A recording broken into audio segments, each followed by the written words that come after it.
Alrighty. I don't know what that was about, but we're back, I guess.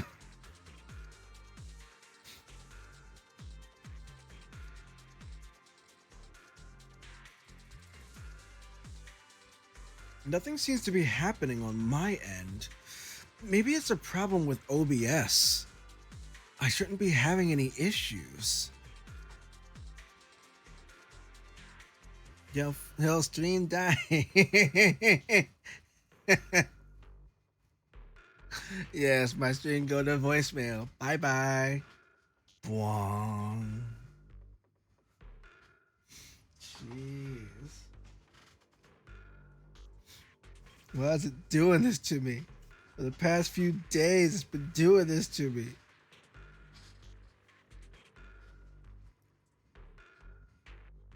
Your stream dying. Okay. Yes, please let me know if my stream dies again. I don't always have my eyes on it. But we'll continue from here. Huh. Could it mean the creator's call? That the sacrifice mentioned was really from the actual creator? But why is the voice only targeting me and Banyue? You guys really haven't heard anything since we entered this area? A voice that sounds like your own whispering in your head? A voice like my own? No, I haven't heard anything like that. But when you two froze, the Qingming sword reacted slightly in its case. The case was sealed by Shifu herself. This is the first time I've seen it react like that.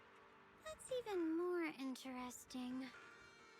Seems something else in this hollow has had its eye on us while we've been searching for the array in Yashuyan. Who knows why it's here, but whatever it is, chances are it's not some merciful deity. Anything that messes with our minds like that isn't here to save anyone. There's an unknown I'm back. presence lurking in this hollow. Even someone as strong as Banyue Shifu got caught by it. I really want to keep following my brother's trail, but This isn't the time for me to be reckless. With so much at stake, and for everyone's safety, we should report back to Yunquei Summit before proceeding further.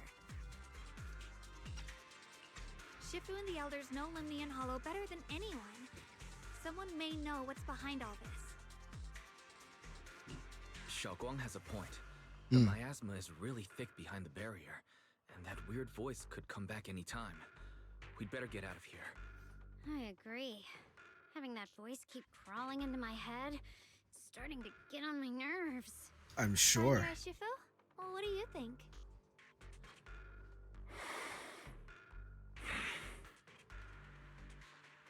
Banyue takes one last look at the sealed gate and nods.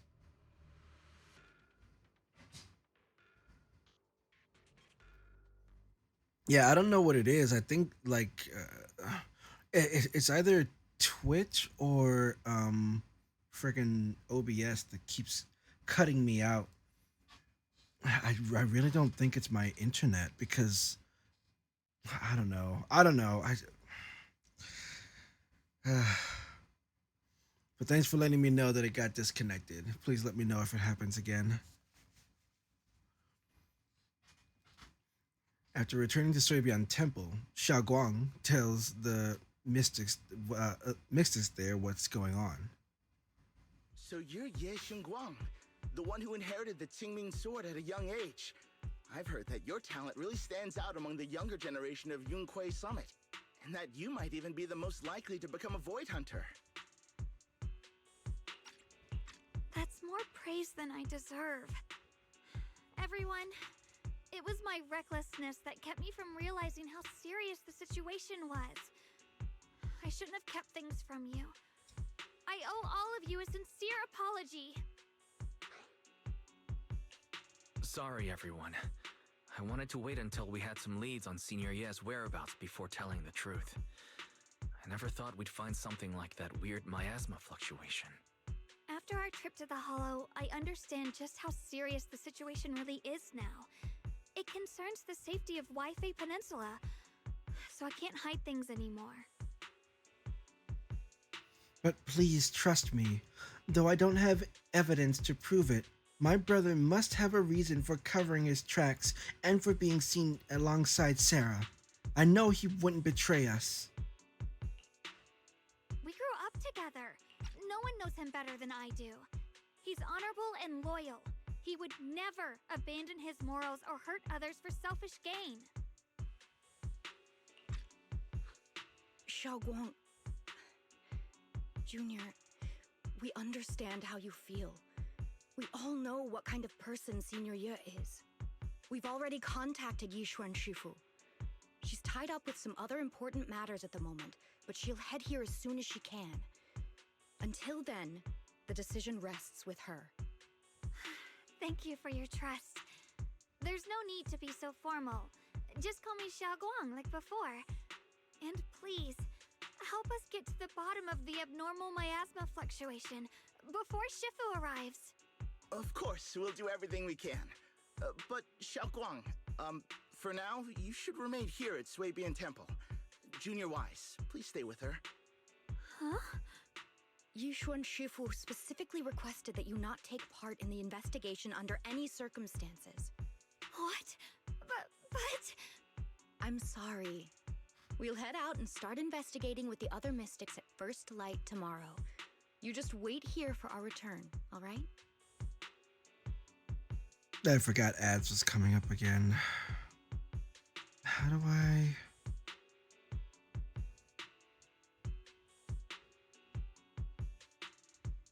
Let me see. Awards.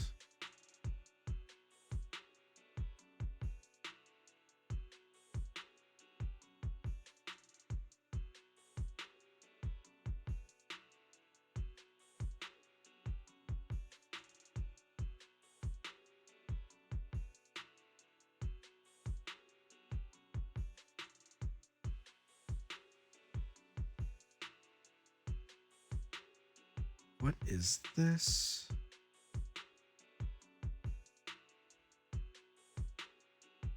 Alrighty. How do I, what's this? Oh, that's the streaming together thingy.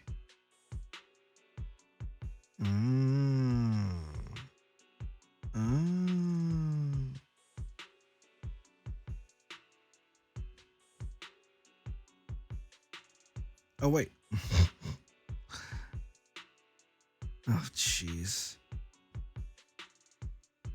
Okay. Looks like the ads didn't take that long. Okay, good. With that, Qingyuan leaves together with the other disciples. Xiaoguang is left standing there, hands clasped tightly together, her expression clouded with helplessness. it's always like this. Yishuan Shifu was worried. Worried about my safety. I understand. I've always understood. Shifu cares for me deeply. Even with Shifu's personally crafted seal on the sword case, she's constantly worried. Worried that the power of the Qingming sword might spiral out of control. Worried that I might end up like her sister, High Preceptor Yijiang. But having to stay behind everyone, being kept safe, watching everyone else face danger while I can only wait, it's just... With that gloomy look on your face, you hardly seem like the Yeshun Guang I know. Being able to face any situation with composure, isn't that the kind of person you are? Xiao Guang, you're too tense. After everything that happened today, what you need most right now is to get some proper rest and recharge. How about we rest for now? Let's get ready to receive tomorrow's news in tip-top shape. Sorry, I've troubled everyone again. Let's all get some rest today. I could do one single pull.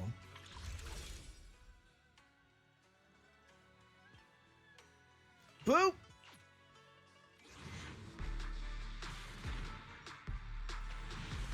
Nope. No dice. And not that I'm surprised or anything.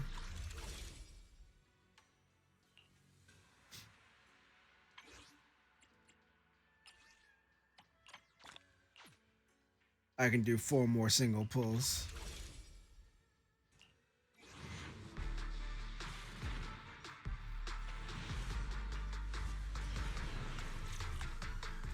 Another B. Ugh. And 5 more searches to get to an A rank. Ugh. Let's do it again!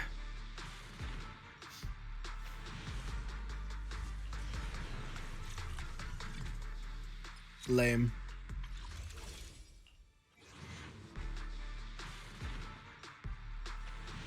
Nuts.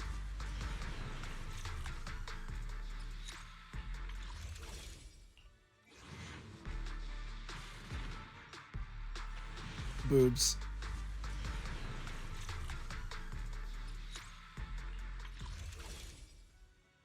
Pulling on stream is for the birds. Alright, anyway.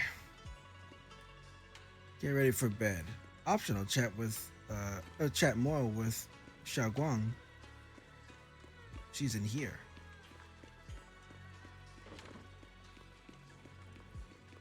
She met.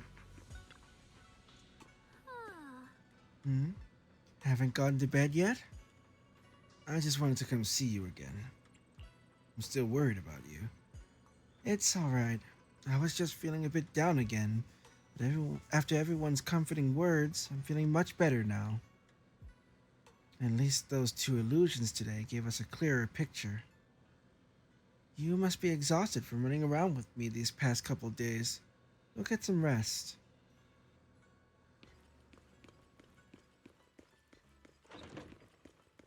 Time to go get some rest. After all, Xiaoguang is probably going to go ahead of us without telling anybody. After a long day, the bed seems to whisper, "Come rest your mortal coil."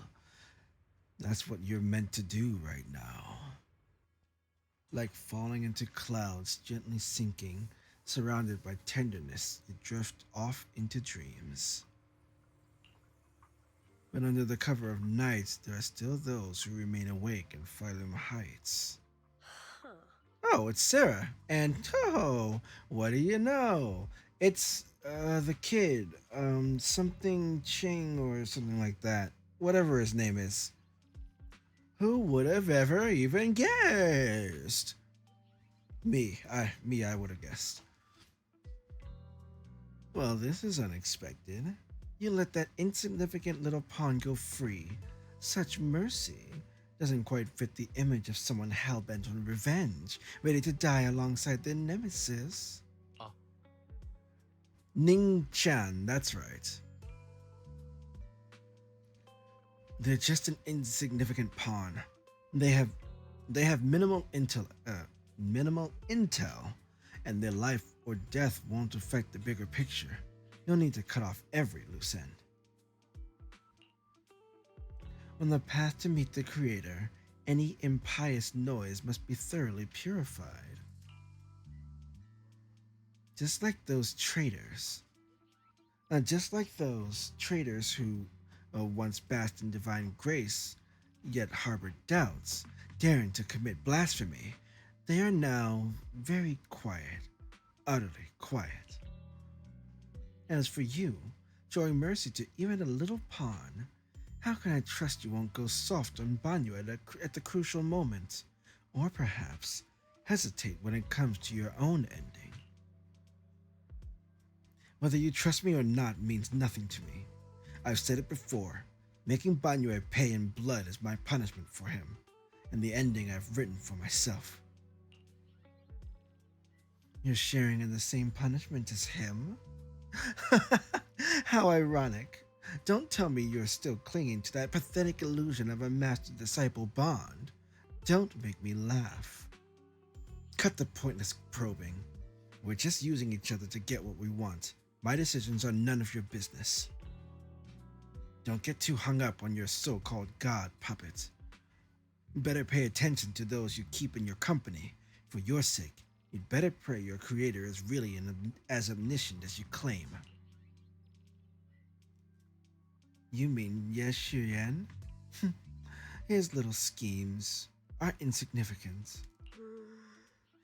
The creator has foreseen his fangs, and I shall be the final link to fulfill the creator's prophecy. Yashurian's very existence, his every choice, even those futile acts of defiance, all will be woven into the grand tapestry, becoming a distinctive stroke of color in this final masterpiece. Everything will return at journey's end. The lingering warmth of conspiracy gradually dissipates in the morning light of Phylum Heights. A new day dawns upon Suibian Temple, still unaware of last night's undercurrent, carrying mysteries and looming threats. Since I'm awake, I should go check on Xiaoguang first. Is that Beeline and Bowline bickering outside? Oh, might as well check it out. Oh, looks like she didn't leave us. I thought for sure she was going to go without telling anybody. Bowlion, this is your fault, you troublemaker, setting this bad precedent. Hey, you dare slander me? What have I done wrong, pray tell? It must have been you sneaking down the mountain, setting that rebellious example that made Master Xiao Guang's heart waver for adventure outside the mountain. What slander? How could you know about the passing of time in the mountains of Master Xiao Guang's state of mind while you've been guarding Suibian Temple all these years? I know for sure this is about seeking one's true heart. Just like the protagonist of that supreme manual I've been studying. Sword ascending the 9 heavens, even knowing the path is rough, I shall forge ahead with both sword and heart. Such spirit, how similar it is to my own noble quest of braving the world outside the mountain to seek my path and overcome tribulation. Both are acts of pure romance. Ah, how magnificent, how splendid. Have you forgotten what Master Xiao Guang carries? That Qingming sword, a deadly weapon that drinks memories and devours the 5 senses. Well, yes, I know. I humbly believe that only by tasting all the world's delicacies and witnessing all of life's splendors can one achieve true enlightenment to resist the sword's side effects. This is tempering one's sword hearts through mortal experiences. You're just talking gibberish, Bolion. Ugh, you never used to talk like this before. How many cultivation web novels did you read? You're so cheesy, it's making my bamboo components get goosebumps. What do you know? This is called scholarly elegance. You weren't always so old-fashioned and long-winded. Huh. The two bamboo lock eyes, glaring at each other and puffed up with anger, neither willing to back down. Better not interrupt. I should go find Xiao Guang instead. Waste of time.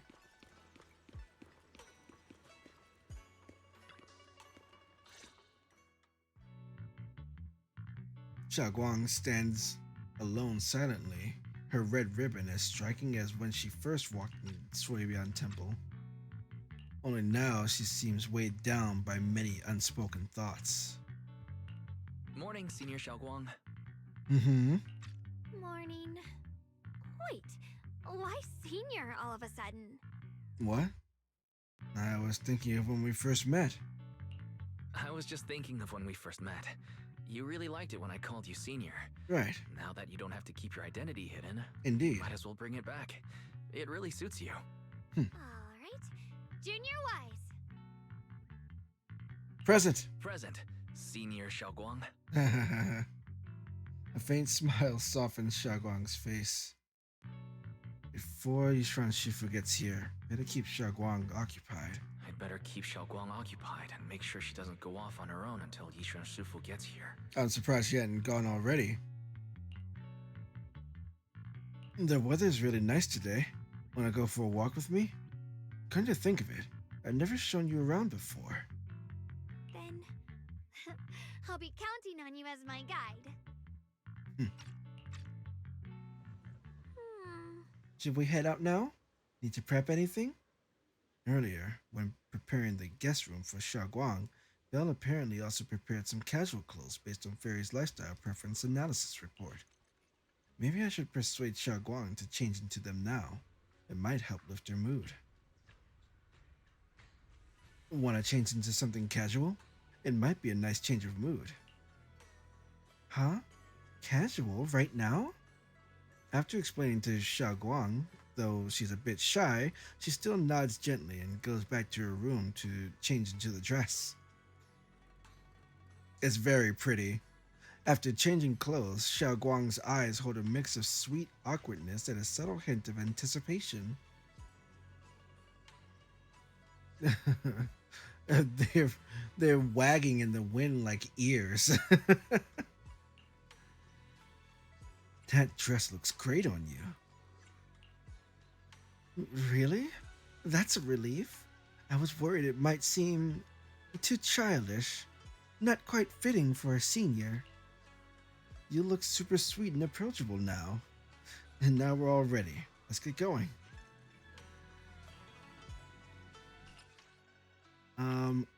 I can't change into any new clothes because of the plot. But that's stupid. Whatever. Asked her to change into casual clothes and I can't do the same. That's the cool thing about these Hoyo games, the top tier character models. Oh yeah, absolutely. Abso-freaking-lutely.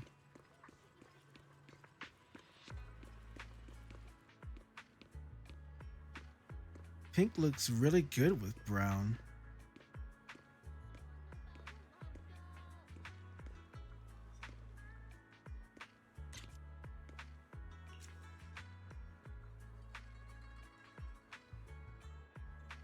No, wait. Over here.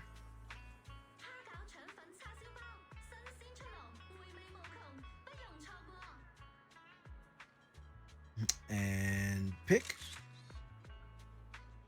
Nice.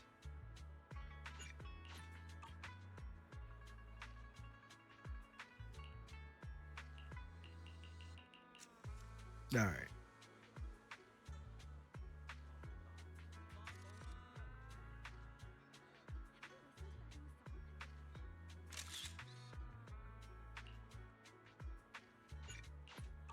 Yeah, it's a very pretty dress. All right. Anyway. It's very nice, isn't it? I like it a lot. But a single model is probably bigger than most SNES games. Likely. Very likely.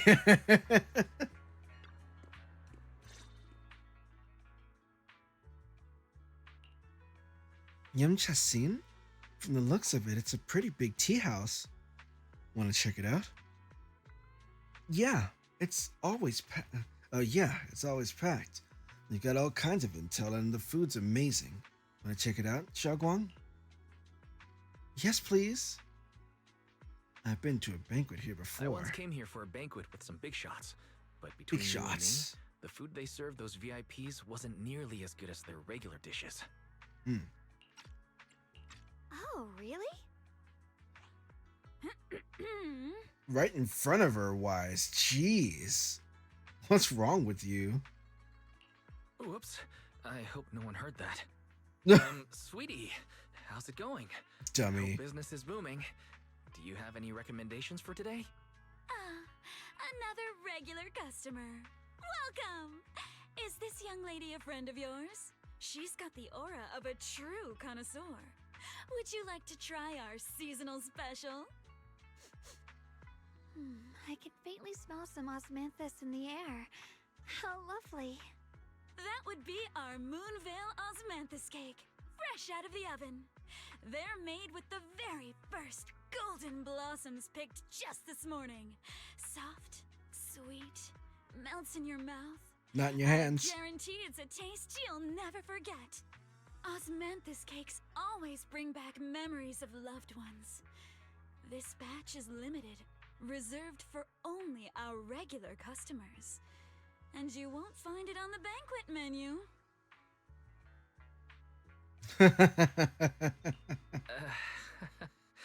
So she heard us. Osmanthus cake. Right. Would you like to try it? Sure. Osmanthus cake is often used as a symbol of remembrance. Xiaoguang must be thinking about Senior Ye again. Sure, why not? After smelling the aroma before we even walked in, how could we resist? Just hearing you describe it already made me want to eat some. I guarantee you'll be satisfied. We have seats upstairs. This way. Let's head to the banquet hall. The second floor is bustling. What do you say? Want to head up and check it out? Come on, over here. Come take a look. Coming to take a look. It's the storyteller. The storyteller's voice resonates through the air with powerful energy. Soon the tale reaches its climax. Sure it does. But listening carefully to the content, the protagonist of this story happens to be Xiao Guang. Is this gentleman talking about me? The storyteller recounts Xiao Guang's tales at Yunkwei Summit with great relish, words flowing like a river, as if they had been there to witness it all firsthand. That's an exaggeration. The storyteller's making it sound so dramatic with all those embellishments. This is so embarrassing. I'm dying here. Oh, right. Let's hurry and try those osmanthus cakes Sweetie mentioned.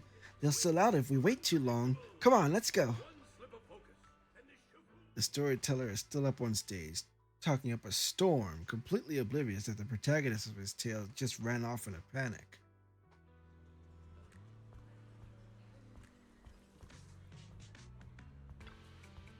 The bamboo steamers are stacked high with freshly steamed dim sum, still warm on the table, their sweet and savory aroma wafting through the air.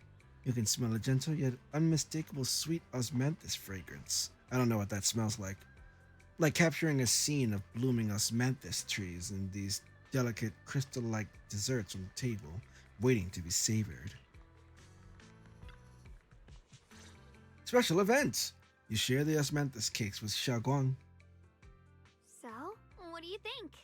I think it tastes like booty.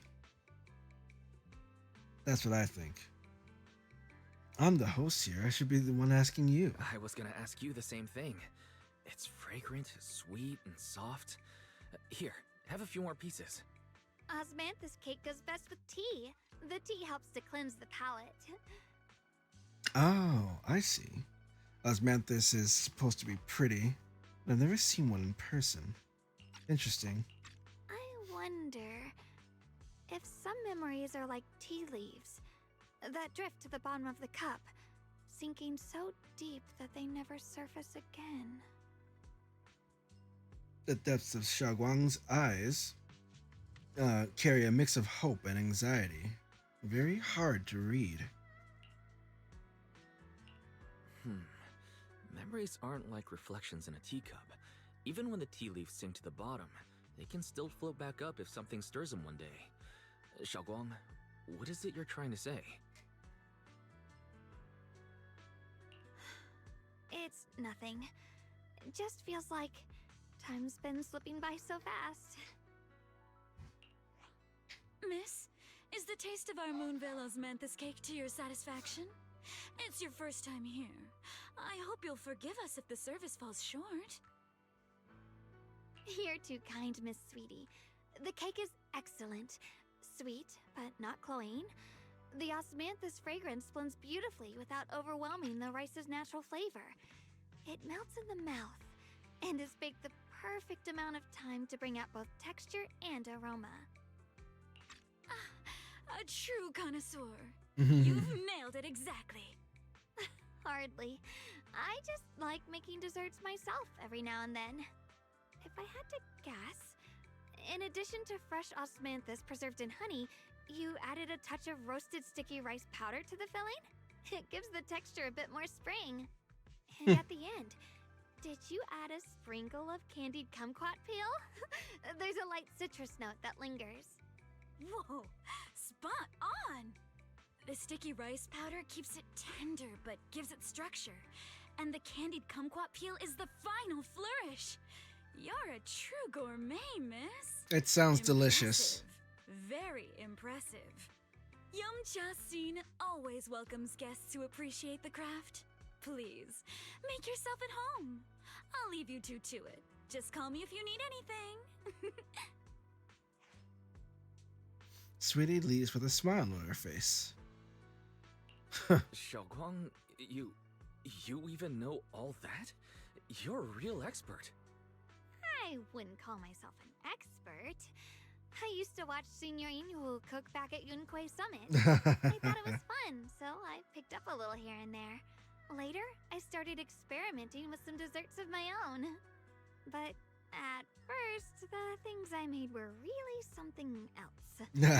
My brother, Shifu, Senior Fufu, and Senior Inhu all ended up as my first victims. Oh boy. My brother would always tease me, saying eating my desserts was part of his training, tempering the mind through hardship. Oh, ouch. He must have been even more patient with you. Senior Ye is such a gentle person. He must have been even more patient with you. Yeah, he always looked out for me. Even though he was just a kid himself, he'd always give in to me, and he almost never got angry. He taught me so much. I still remember when I first arrived at Yunquay Summit. I was mischievous, made a big mistake, and just hid. I was too scared to face anyone. My brother was the one who found me. He didn't scold me. He just asked, an elder at the end of his years, and a young man with his whole life ahead of him, if you could only save one of them, which do you choose? In a famine, a single bag of grain could keep a person alive, but a rare manuscript carries the wisdom of centuries. If only one can be preserved, which do you choose? And when facing a calamity, do you cling to safety and protect yourself? Or do you stand and fight to save others, even against impossible odds? Which do you choose? Yeah. Why did he ask such a difficult question? There's no clear answer. Yeah. I was so young I didn't know what to say, and it made me want to cry. Those questions felt cruel, like they were tearing my heart apart. But my brother said it wasn't about a clear answer. It was about seeing what you truly want to protect, and understanding its weight. He told me that our parents always said, the hardest part isn't making the choice, it's living with it afterward. I'm sure. There's no perfect path in this world. Some choices are responsibilities we have to shoulder. When the time comes, be brave. Do what must be done, and you'll carve your way through the thorns onto your own path. I didn't fully understand what he meant back then. I'm not even sure if I do now. He really put a lot of thought into what he said.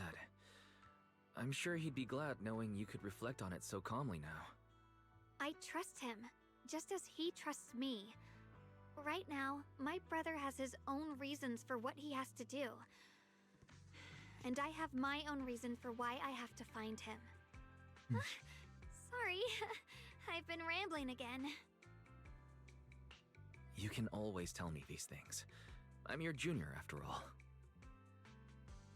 Ah, and we suddenly lost the voice acting. Ahem, ahem, ahem. At times like this, you feel more like the senior. I've got to do better as your senior so you can rely on me more. Like you said, you're my precious junior after all. Let's talk about something more cheerful. Everyone's been working so hard lately. Banyue Shifu, Dialyn, Ningqian, you, and the others at Swabian Temple. I want to thank everyone properly. What do you think about me putting together a thank you dinner and gathering everyone around the fire for the night? That's a great idea. Everyone's been looking forward to your cooking. I'll let Dialyn, Banyue Shifu, and Ningqian know right away. Once Senior Song Tao and the others are back from their investigation, I'll pass it on to them too. Ah. All right, it's about time I express my gratitude. Let's go. Rasen Guang.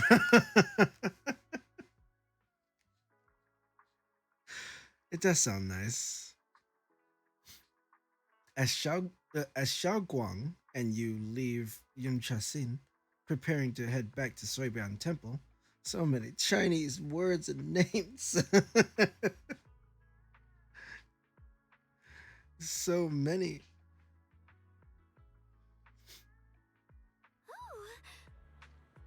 Over there, it's Senior Qing Yuan and Senior Song Tao. Looks like we've got new intel. Come on, let's go check it out. I'm glad they returned safely.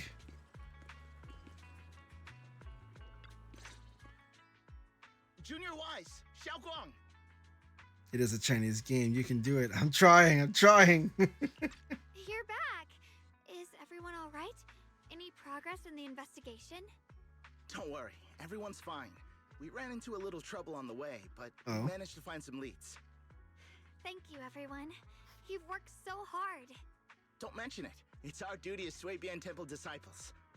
Xiao Guang, I'm glad you're feeling better. Thanks to you, Junior Wise. Thanks to all of you. No, it's thanks to all of you. Xiao Guang was just saying how hard you've all been working, and she wants to host a small thank you dinner at Suibian Temple tonight. She'll even do the cooking. She's planning to invite everyone for a cozy evening chat around the fire. Haha, a gathering by the fire, with Xiao Guang's cooking no less. Yeah, my cooking isn't the greatest, but I hope you'll join us. That's really thoughtful of you, Xiaoguang. But I'm afraid we can't tonight. Oh. Don't worry, we have good news. Thanks to the intel you gave us, we pinned down several key spots tied to the abnormal miasma fluctuations. We've even found leads on the ancient array. Some disciples have already been stationed at the old mining site. The full report's been sent to Yishuan Shifu. She should be coming to Weifei soon to help. To ensure everyone's safety, we'll rotate disciples to guard the key locations, keeping a close watch for anything suspicious. Shaoguang, as the wielder of the Qingming sword, your role is too important. Until Yishuan Shifu arrives, please, stay here in the temple and keep yourself safe. Leave the investigation to us. You guys take it easy tonight. When this is all over, we'll celebrate together properly, okay? But come on now, don't feel bad. This was everyone's choice. We all have something we want to protect. Weifei Peninsula's peace, the safety of our disciples. Only when you're safe, Shaoguang, can we carry out our mission without worry. Protecting you is protecting the future for all of us. So now, how about a smile? okay, I understand. That's better. We'll get Bowlion and go switch shifts with the others now. See you later. Song Tao and Qing Yuan and Bowlion head off full of spirit. It's good that we finally got some Don't worry, progress. Xiaoguang. We're finally starting to see some progress. That's a good sign. Yeah, let's head back too. I still need to figure out what to cook tonight. Xiaoguang takes the first step towards Suibian Temple, her back straight and steady. The setting sun casts a long shadow behind her, echoing the tangled feelings in her heart. Oh, wow, I missed that word. Meanwhile, in an unassuming corner of Phylum Heights, Dialyn and Zhao are exchanging intel. Here, the intel on Sarah. Grew up in an orphanage near a hollow. When the place got shut down by the city, she vanished for a few years. Then reappeared for a couple months before disappearing again. Huh. The next time she showed her face publicly, she was already moving under the banner of the Exaltists. Vanished for a few years? Here's where it gets interesting. Word is, during those few months when she reappeared, she stormed into Hand headquarters multiple times, insisting she was part of some special investigation squad under HSO. Ah, jeez. She said every member but her was wiped out in an accident. But Hand said no such squad ever existed. No record of her anywhere either. Huh. A ghost squad that doesn't exist? When you spend your days fielding customer complaint calls, little stories like that are the highlight of the shift. And stories like that always go one of two ways. Either the woman lost her mind, or the squad's whole purpose was to be buried from the start. So you think there's something fishy here too? Just a guess. And I wouldn't dare spread anything like slander against the city administration. Besides, this information doesn't really help us with what we're trying to figure out. Fair enough. A woman forever without a place to belong, falling into some delusion's embrace. A textbook tragic story. Nothing worth dwelling on. Currently. What is worth our attention is the creator she clings to. More and more signs point to something hidden in the hollow that we don't understand yet. I've already reported to the boss. We'll just have to wait for orders before making our next move. Oh, I need to remind you of something else. The higher-ups know about the abnormal miasma fluctuation too. They don't want Wi-Fi Peninsula destroyed. There's too much value here. Which means this mess is also part of your job now. Those old minute tops really know how to hand out impossible missions. This was supposed to be a simple recovery job. Without me even realizing, I've been saddled with another thankless task. I've already found out that the array described in the ancient tome dates back over 100 years, built to suppress miasma. You're welcome, by the way.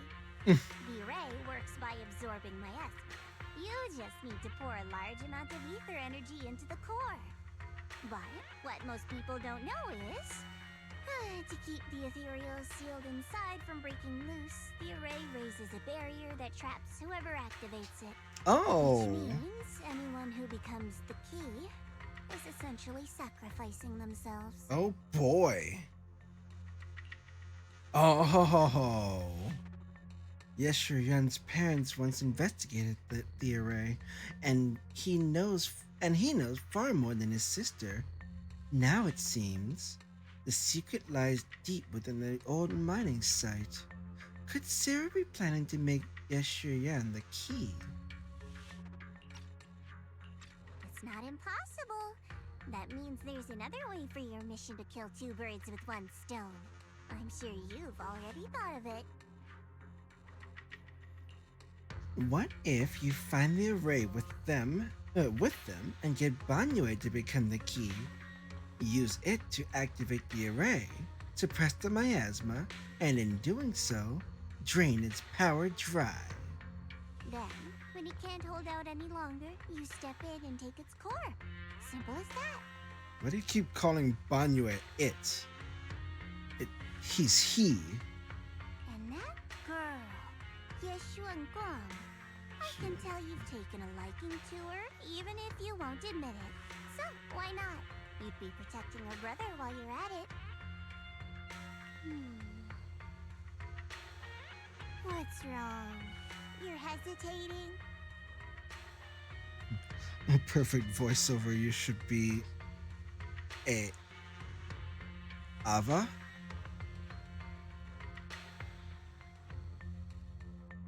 AVA. Oh, you should be a VA. I'd like to someday.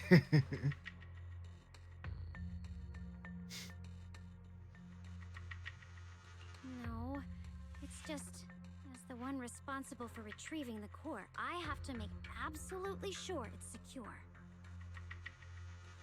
No, I got you. VA, voice actor. I got it. Remember, the orders were clear. If recovery fails, destroy it on the spot. Unless you've got other concerns? Or should I say, excuses? Don't tell me that fighting alongside him these past few days has caused you to have a change of heart. Now you feel sympathy towards him? I type like I'm drunk. It's super early in the morning for you. You must be drunk on fatigue. I'm not surprised. Sympathy? I don't waste sympathy on living humans, let alone on a killing machine that couldn't even pass a forbidden fruit test. Exactly, a killing machine. Whatever name it goes by now, it was created as a weapon of indiscriminate slaughter to suppress the miasma. Its nature won't change. Dialyn, as a Krampus judge, don't forget that. Judging me with sentimental nonsense? You really do underestimate me, don't you, Senior Zhao? I'm just thinking the whole suppressing miasma angle might be a smokescreen. If the miasma in Limnian Hollow is actually receding, where's it going? Do you think the weapon could be absorbing the miasma in Limnian Hollow? Also, I heard another name from the dead at the old mining site. One that's been coming up a lot these past few days. Looks like someone else wants Banyue gone. More desperately than we do. What do you mean? Who? And that's secret. For now, though, I won't let him die so easily. Not until I figure out who's trying to use us, at least. If we're going to dispose of him, it should be on our terms. And as for Banyue's truth that I'm after, I'll give him a final choice. One with no room for lies or cover-ups. Not long later, Dialyn comes to a decision after receiving the invitation to the fireside gathering. As evening falls, lights flicker to life across Waifei Peninsula. In Suibian Temple's courtyard, the fire burns bright, the smell of food filling the air. Banyue, Dialyn, and the others slowly arrive. Xiao Guang's thank you dinner is about to begin. Xiao Guang.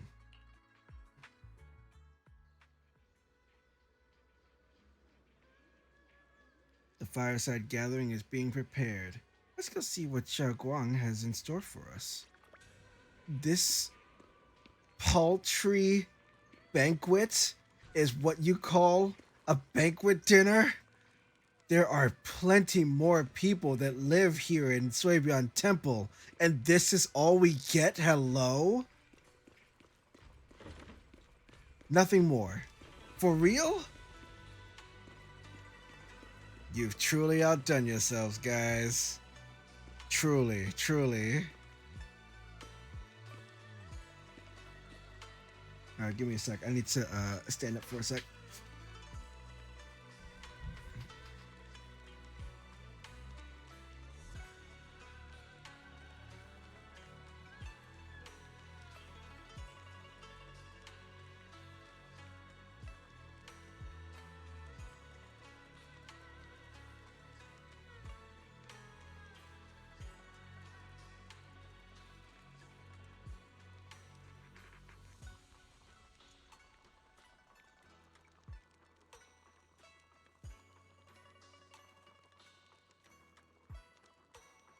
Okay, I'm back. And yeah, like just like a family dinner. Like what? Come on. That's barely enough food for everyone present. Like what's going on? All right. I mean, I don't want to hate on her right to her face, but I am.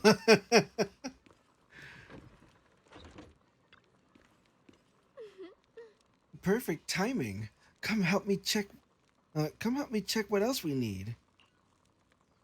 Need help? No, you've all done so much for me. I promise I'd treat you guys properly this time. Just relax and don't worry about it. All you gotta do is make sure to finish everything. That won't be a problem. There's barely anything here. Pretend to sneak a bite. Xiao Guang widens her eyes and puffs up her cheeks in mock anger, unable to hide the laughter dancing in her eyes. They could be poor? Okay, so, okay. Yunkwei Summit is quite poor, right? But that is no excuse. She said there'd be a banquet, and this is a dinner party. It is not the same. I don't care how poor they are, they should have been able to pull it off. Surely it's enough for those people there. As a snack.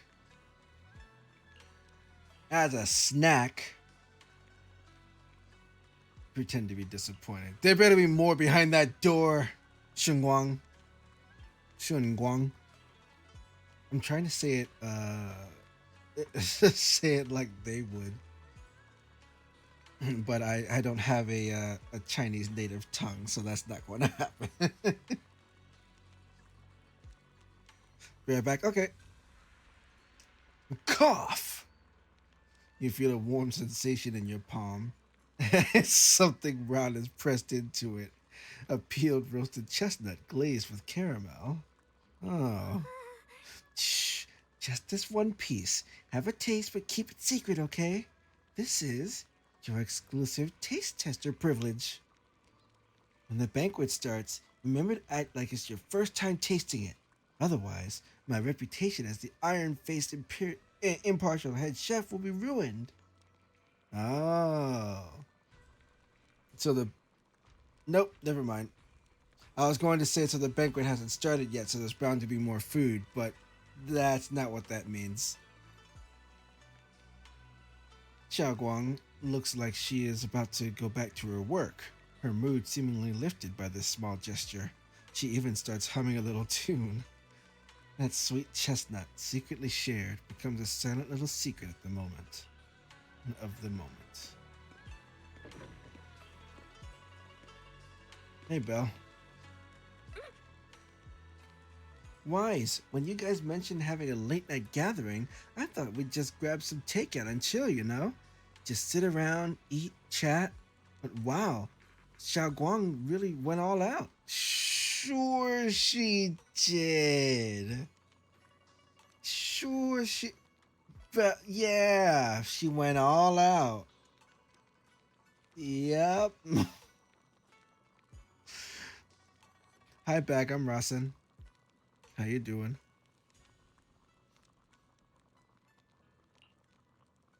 Xiao Guang says she wants to thank everyone properly. Didn't expect to get so much done in such a short time. The table's packed. Just the one table? Just the one table? Xiao Guang arranged everything so neatly that I'm kind of embarrassed to bring out the ready-made meals I secretly bought. I better stay quiet. I'll just wait to feast on Xiao Guang's cooking tonight.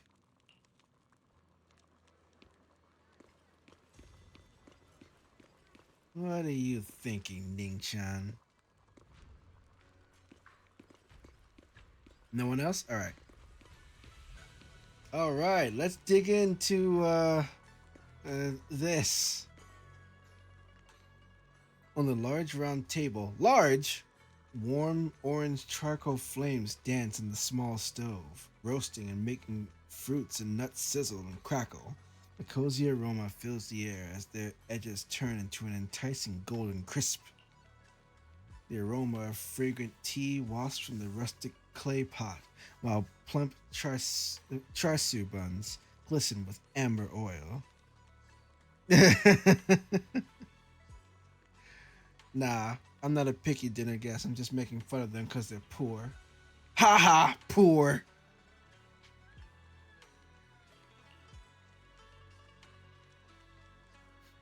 The plate of meticulously arranged osmanthus cakes stands like a quiet gesture of thoughtfulness, especially captivating to the eye.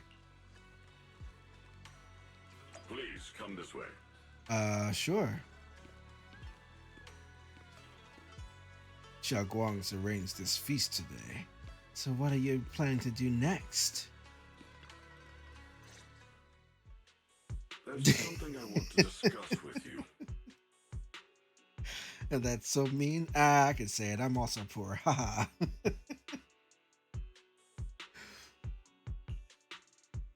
What is it, Banyue Shifu? It's Xiaoguang. She has a lot on her mind. By hosting the dinner tonight, I fear she's already come to a decision of her own. Yes, she The has. abnormal miasma fluctuation is strange, and the road ahead will likely be perilous. I don't want to see her walk into danger. She seems to place great trust in you. If it's your advice, she might listen. Could I trouble you to speak with her again and persuade her to stay here in the temple and keep herself out of danger? That would be the safest course. I'll talk to her again, but I don't think she'll listen to me. Okay, I'll try to talk to her again. But Banyue Shifu, I've been thinking. Treating Xiaoguang like she's a fragile piece of glass to be sheltered away. Is that really what's best for her? That's what I was The thinking. Qingming sword. The rest of us. We should be the ones to protect her. But more often than not, we've been holding her back. Right. The Qingming sword is unlike any other weapon. That's why you're the only one I can bring this to. My oh my.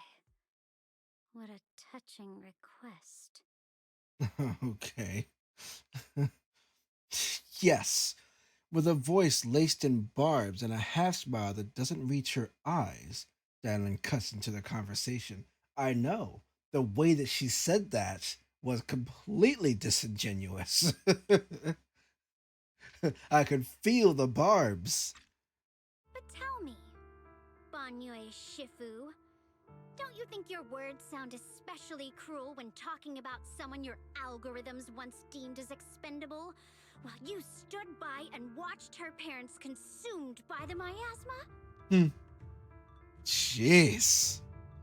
Just brought this out of nowhere. We're doing this. Looks like you didn't know that yet, huh, Proxy? No. Allow me to introduce our oh-so-gentle, reliable Banyue Shifu. His codename is Purge Unit Type 0, one of TOPS' secret machines built for suppressing miasma. And by suppressing, the most efficient way was, of course, indiscriminate slaughter. Before he put on this harmless, good guy facade, he was TOPS' sharpest, most merciless killing machine. After a botched mission, TOPS discarded him, left him to rot in the hollow. Somehow, someone picked him up and patched him back together, so he could wear the guise of something less monstrous, hiding among people. People trusted him, relied on him, even treated him as a companion with a heart. But 10 years ago, when the miasma outbreak consumed the old mining site, he stood by and watched countless lives swallowed whole. And Xiaoguang's parents were among them. Back when you went to Silum Bay looking for survivors, why do you think those people reacted to Banyue with such outrage, such hatred? Banyue Shifu, is this all true? The marks from the past can't be erased.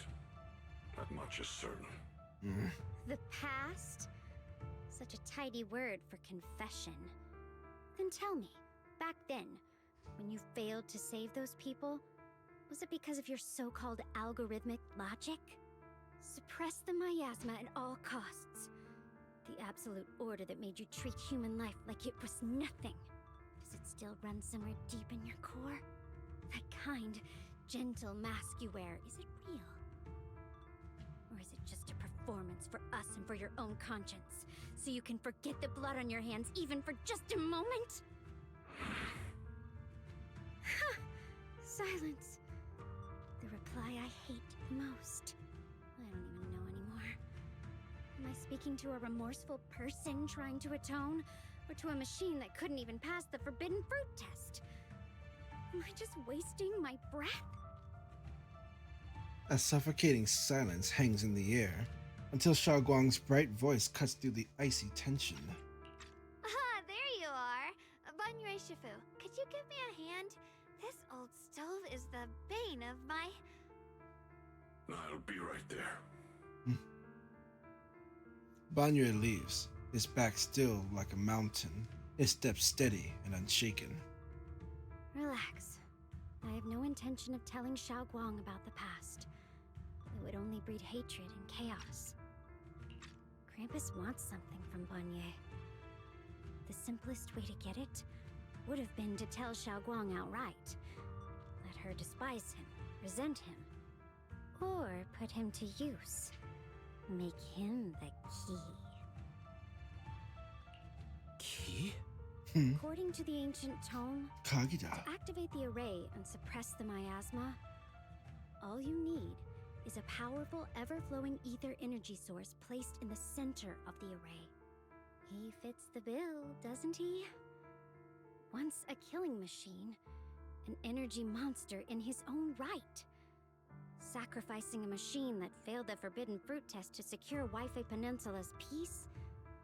Perhaps that makes the guilt easier to bear for everyone. But now... Right. But why now? Dialyn, why are you telling me all this? Those things you said before about the truth. Don't tell me you're deliberately trying to guilt trip Banyue Shifu into... Whether he truly has a heart or not, his actions will give me the answer. I told you, there's a truth about him I need to verify. As a Krampus judge, my duty is to drag everything hidden, false, or twisted into the light. To reach the end of truth. No matter the cost, no matter the means. Your way of finding truth is reckless, Dialyn. I have a feeling you'll realize that by the end of this story. Proxy, a word of advice. No matter how harsh the truth, it's still better than drowning in a sweet, comforting lie. You're not wrong about that. But Dialyn, why not trust what you've seen and heard yourself these past few days? How can you be so sure the things you've just revealed aren't distorted versions of the truth, carefully crafted to serve someone else's agenda? What if the path you're walking is just a detour? One laid out by others to lead you to their version of the truth. You're not as naive as you look, Phaethon. I'll keep your warning in mind. As for Banyue, don't worry. I won't do anything before the final evaluation is complete. That scrap heap can remain as Banyue Shifu for now. Also, I just want to say, what a backhanded comment. A backhanded compliment, Dialyn. You're not as, what'd you say? You're not as naive as you look. The hell? You're the one keeping secrets and you think he looks naive? Okay, you're dismissed. Thank you. Thank you. What Banyue and Dialyn just said. I need time to sort through all this. I should probably talk to Xiaoguang about her own situation first.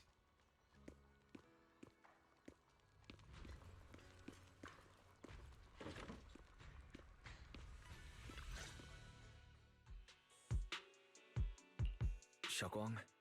What is it? Hungry already? Just wait a little longer. It'll be ready soon. You're hosting this gathering because you've already made up your mind, haven't you? Right. Figures. You saw right through me.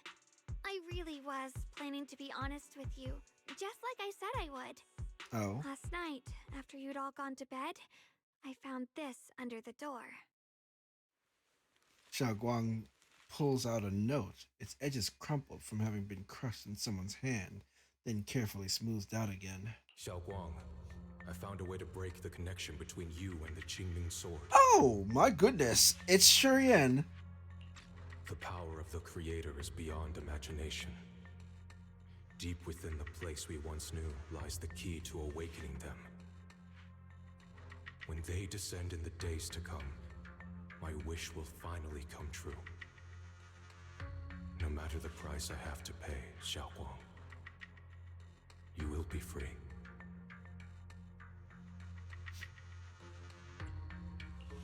This letter, is it really from Senior Ye? Or is someone impersonating him? At first glance, the handwriting looks like my brother's, but it's missing little habits he always had in his strokes. And then there's the content itself. It doesn't sound like something Senior Ye would say. After all this time with no news from him, he suddenly sends a letter? Yeah, Senior Ye might not even know you're in Wi-Fi right now, and he suddenly sent you a letter? Given how much he cares about you, even if he did decide to do this, there's no way he'd ever tell you. This note looks like... A forgery, yes. It looks like it's trying to lure me there. Right. I know my bond with the Qingming sword more than anyone.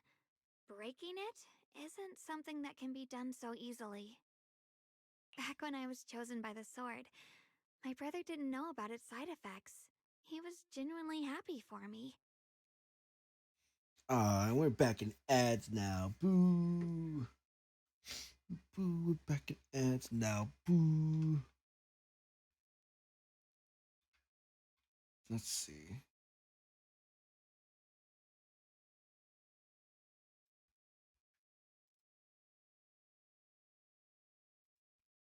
No, hold on. No.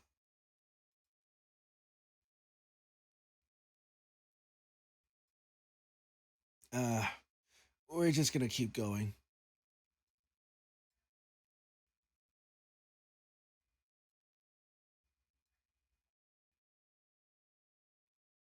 We're just gonna keep going. He ruffled my hair, eyes shining, and said, "You're amazing, Xiaoguang. From now on, your big brother will have to rely on you."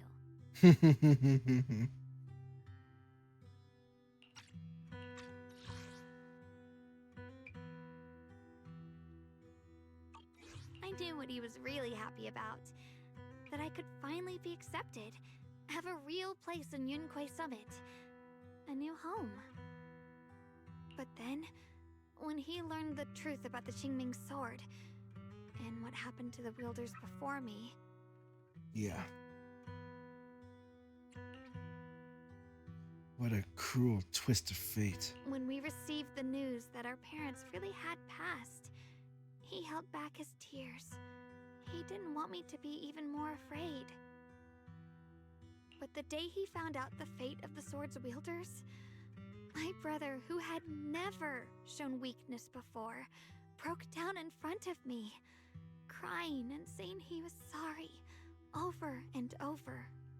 Is it just me, or is she not all that reliable?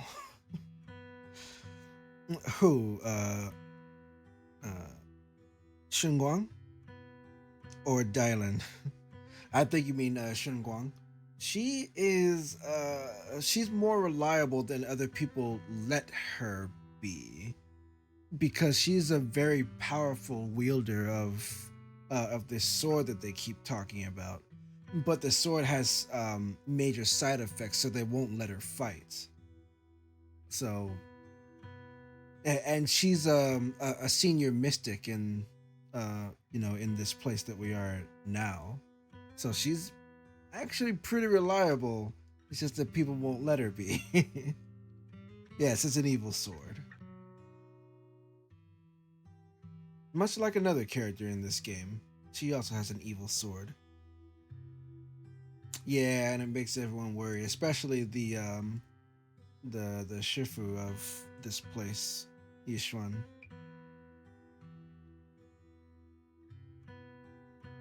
In the end, with his eyes red and fists clenched, he kept repeating it again and again. Not just to me, but to himself. That there had to be a way, and that he would find it. Go, Yashin Wang. That way became his obsession for years. He even hid from me and Shifu that he was experimenting with forbidden techniques, trying to shift the Qingming sword's side effects onto himself instead.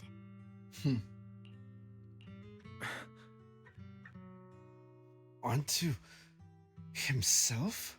Thank goodness. Thank goodness Shifu caught it in time. That was the first time I'd ever seen her so angry. Not at the forbidden techniques, but at my brother for putting himself in danger. She didn't punish him. She just let out a long sigh, placed a hand gently on his shoulder, and sat with him under the cold moon for the entire night. Senior Ye's state of mind. Yisha and Shifu must be able to relate to that. Maybe only Yishan Shifu, who has endured loss and shouldered her own share of burdens, could truly understand Senior Ye's state of mind back then. That heavy weight he was carrying. Yeah. After that day, my brother promised her he would never let his obsession ruin him. Not even for my sake. Shifu poured her heart and soul into crafting the Qingming sword's case after her older sister passed away. With it, as long as I keep training in seclusion and reinforcing the seal, I can live like an ordinary person. But, even with the sword case's protection, Shifu and my brother have always been so careful with me. Of course, I understand why. Every part of the seal carries Shifu's lingering pain from her past, and the fear my brother hides deep inside his heart has never really gone away. That's why, this time, I have to go. My sanity tells me that even when despair first struck, my brother never thought about sacrificing others for my safety. He tried to shoulder the side effects of the Qingming sword himself. I don't believe that the person who made that choice back then would now throw himself into the Creator's arms just because of me. So there must be something else he's trying to do. I believe in Senior Ye too. But I can't stop the terrible thoughts from creeping into my head. Trap or not, a path of no return or not, I can't let him face that danger alone. I have to stand beside him. I know it's reckless and dangerous. But with you, I don't always have to be so sensible. I want to choose my own path, to take on the responsibility that's mine to bear. So, since you can't stop me, hide it for me one more time, please? Well, he certainly can't stop you. Just like when I called myself the acting temple master, you just went along with it naturally and hid my identity from everyone. I'm not here to stop you. I'm here to walk this path with you. I'm not here to stop you. I'm here to make a promise as your companion, not a declaration as your protector. Whether it's into the abyss or toward the light, Xiaoguang, let me be your trusted companion, your proxy, and walk with you to the other side of this path. Why is it that words this heavy can still make my heart feel so warm? Why does it make me so happy? I almost want to cry. Save the tears for when we find Senior Ye. Tonight, let's just have fun together. Come on now. You should save those tears for when we find your brother. We promised that tonight would be nothing but joy and laughter, remember? Right. Then I'll go check on the desserts. There are still so many tasty flavors I want to share with you. The scent of spices follows her light, determined steps. Oh, well, let me try that again. The scent of spices follows her light, determined steps, quickly filling the small courtyard. The fire crackles warm and bright, its orange glow flickering into the deepening night, as if to burn this fleeting moment of warmth and togetherness even brighter, even fiercer. Cool! Does that mean it's time to eat this paltry party dish? Let's take a seat. Everything seems to be set up and ready. We can get started now. Let's start the fireside gathering. Alright, everything's ready! A special thanks to Dialyn, Eos, and Banyue Shifu for helping me out. No way I could have handled all this on my own. Let's take this screenshot and act like Dialyn didn't just drop a truth bomb on Banyue. Yay! Let's just not paltry. It's paltry. Let's just act like everything's normal. Yay! Beeline was a big help. Ooh, Xiao try Guang. this, Oh Dialyn. goodness. I added extra honey, just the way you like it. Eos says Xiao Guang good. Xiao Guang welcome. Oh, you even figured out I've got a sweet tooth, huh? How thoughtful of you. Hey, Lion, look at your paws. They're all greasy. You can't eat. Careful, or a spark's gonna turn you into a grilled lion head. Crispy outside, tender inside. Oops, my bad. I forgot we've got another lion head sitting right here. Yeah. Master Dialyn meanie. That's true.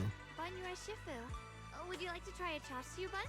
I remember you're not fond of oily food, so I followed Senior Inuhu's recipe and added a bit of dried tangerine peel to the marinade to cut the richness. Do you like it? So intelligent constructs can eat. Huh. He's a machine, but he can eat food.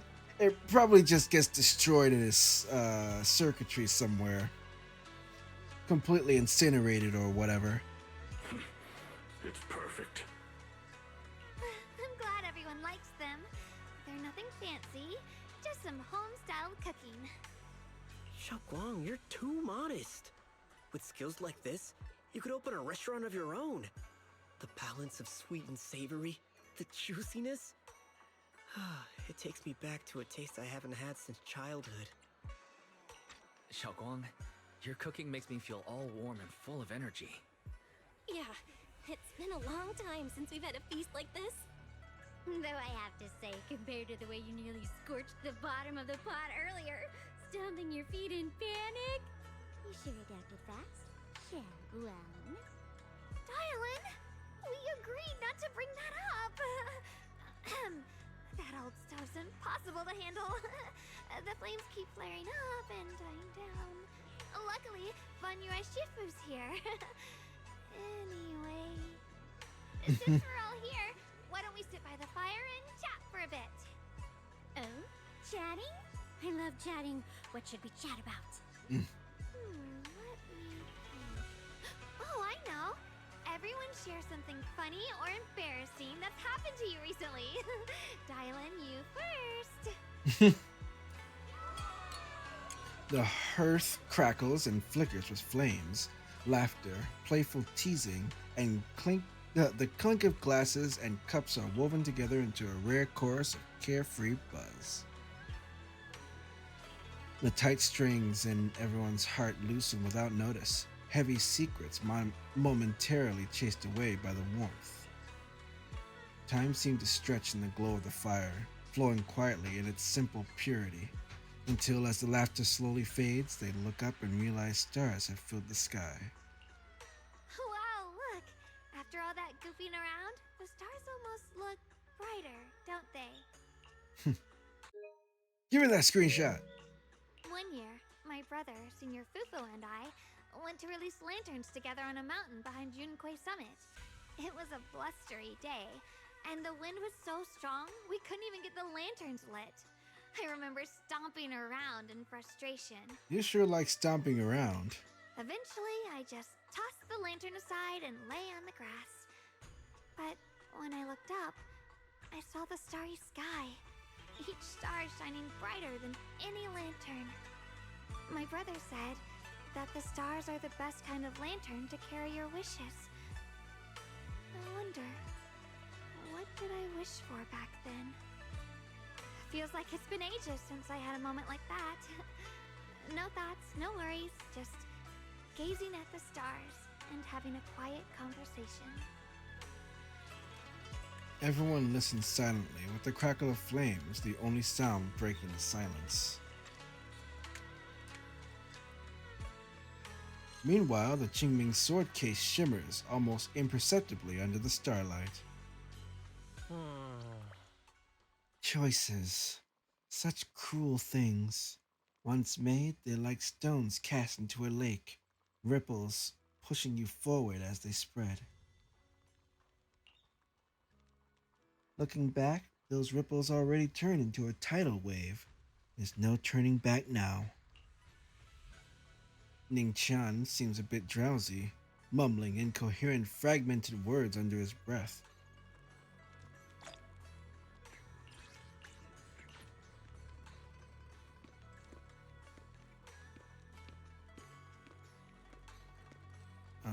Speak with Xiaoguang. It's so much fun being with everyone. Tonight, I'm definitely gonna have sweet dreams. Sweet dreams.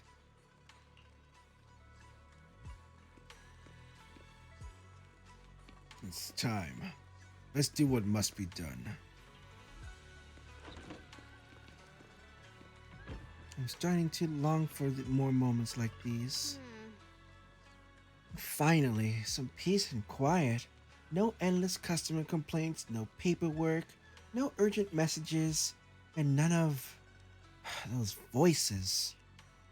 Just sitting here, looking at the fire, gazing at the stars, listening to chatter. Just chilling like this. Yeah, not bad at all. Dialyn's expression held an unusual calmness. Seems like the perfect moment to ask those questions she'd normally dodge. Since it's so much trouble, why do you still like being a customer service rep? Because it's fun watching people get tongue-tied when I fire back.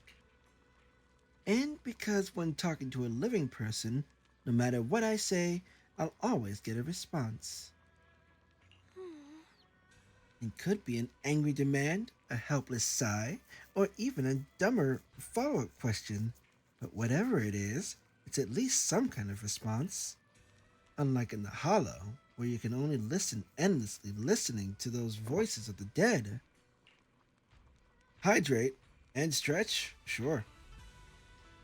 Listening to their resentment, their regrets, their pleas, but they're forever unable to truly respond to anything or accept any true response. Ooh, stretch. I'll take a sip after I finish this length of text. No matter how much you say, what you say, it's just like a stone falling into a deep well. Not even an echo can be heard. That feeling, after a while, makes you wonder if you've become part of the silence too. Alright, it's getting late and cold. Time to go home. Finally got some peace and quiet, but it's about to end. Tomorrow's gonna be another troublesome day, huh? Time to go to bed.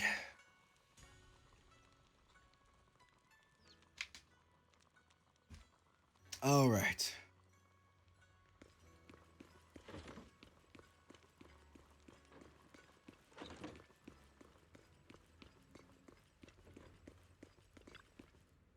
The happy gathering and soft bed smooth away the edges of those heavy, sharp, and unsettling thoughts.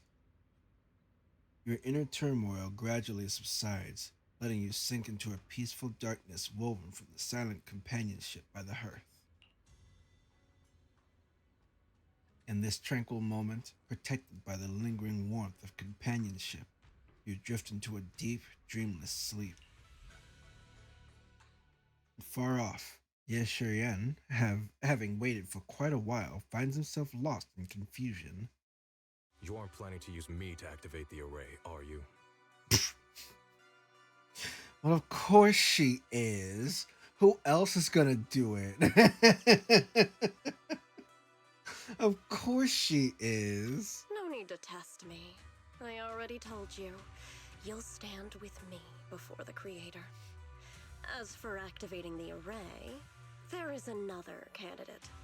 You already know where the array is, and the creator's location. When will the summoning begin? Patience. Timing is like a seed buried deep in the soil.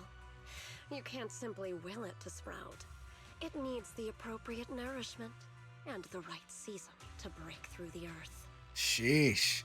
Everyone's got a proverb for everything. Please. So we wait. Wait until the keys chosen by the creator are all in place.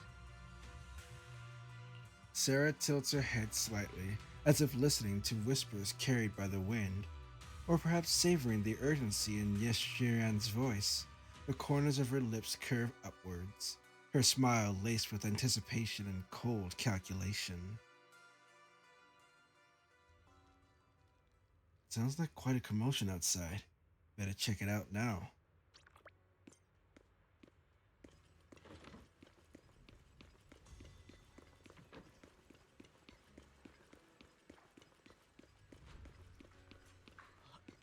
What's happening?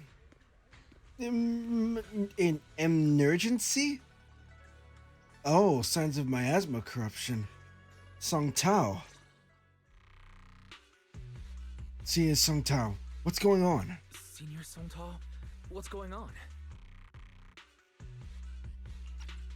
We'll get you patched up right away. No, don't worry about me. Listen, last night, sometime after midnight, the miasma at the old mining site suddenly erupted.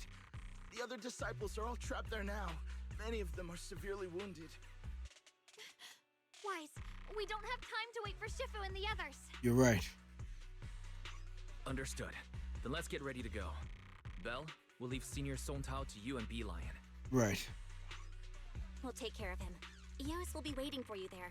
I'll give Banyue, Shifu, and Dialyn the heads up. But remember, Wise, Xiaoguang needs to be careful with the sword. Blah, blah, blah. Relax, Junior Belle. I promised Wise I wouldn't break the seal lightly. Don't forget, I'm pretty strong. Even without the Qingming sword, I'll do my best to keep everyone safe. This is the perfect time for me to show how reliable a senior I can be. I'm counting on you. Before you step out of Serbian Temple, Dialyn comes rushing in with more news. I know most of what happened now. The issue is, I can't reach Banyue. Could Banyue Shifu be planning to face everything alone after what Dialyn said yesterday? Ning Qian's also missing. The timing of the miasma eruption can't be a coincidence. And his disappearance only confirms my suspicions. Something isn't right. Your suspicions? What did you dig up this time, Dialyn? Remember when I told you that I heard a familiar name among the voices of those dying in the mine's old residential area? That name was Ning Qian. Ning Qian? Were his relatives among the victims back then? Ha! No. When the disaster hit the old mining site, Banyue left many to die, including Ning Qian's sister. I mean, yes, So of course, of course. Banyue turned away. Praxi, there's no point in hiding anything from her at this point, right? Okay, so what happened was... Xiaoguang, it's like this. You tell Shunguang about what Banyue did all those years ago. Allegedly. Because it's not like you know for sure. You've just heard story, but anyway. So, Ning Qian concealed his past and joined Banyue's school to get close to him. I found out that he'd contacted Sarah before he first met us.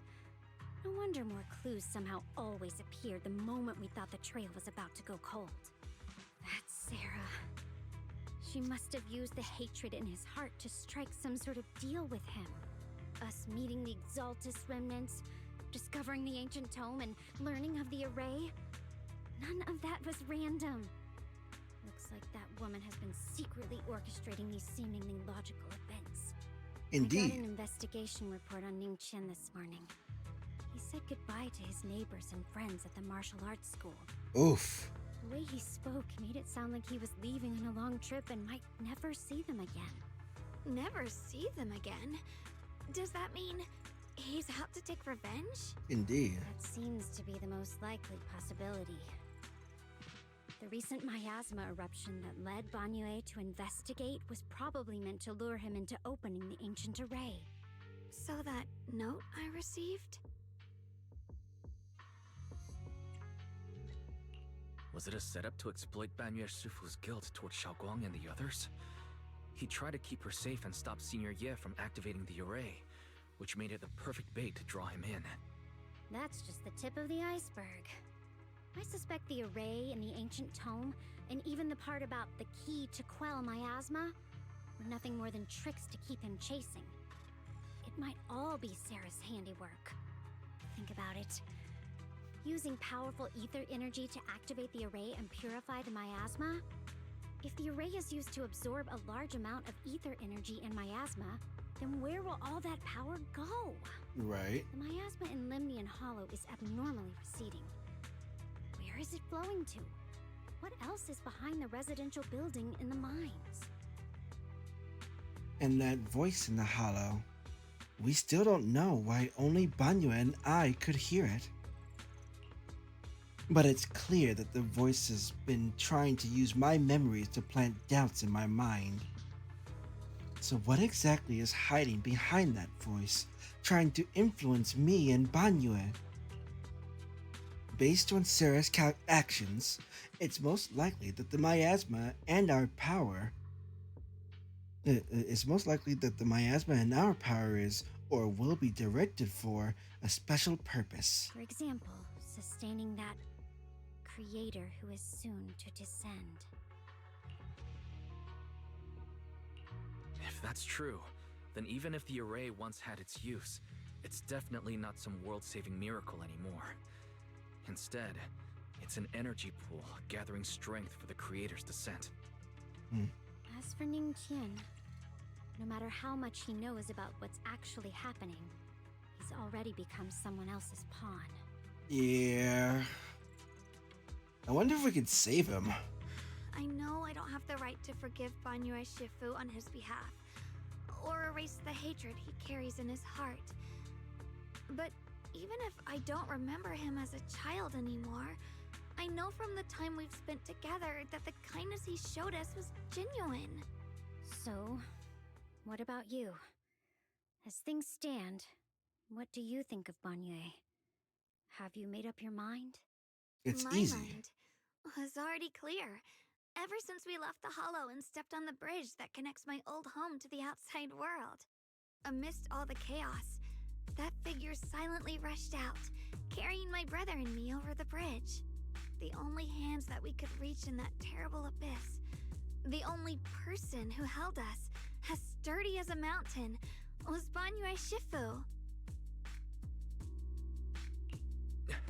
Xiaoguang, did you remember something? Yes, Banyue Shifu never mentioned it. He saved my brother and me all those years ago. He looked after us, sent us to Yunquay Summit, gave us a better home. No matter what kind of past he carries on his shoulders, or what strict cold rules he adheres to, how could I erase such kindness? And now his guilt has driven him into danger for us again. Dialyn, Wise, I'm going to bring Banyue Shifu and my brother back. Now that's the spirit of the Qingming Sword successor. If you're set on dragging them back from the abyss, then let's get going. Before that scrap heap gets turned into actual scrap, and before your brother and Ning Qian make any irreversible mistakes. Dialyn! I knew you were a good person. Nope. Alright, stop it, you two. Nope. This about face doesn't make sense to me. It's not clearing in my mind. I don't know why she suddenly made this about face. I know that.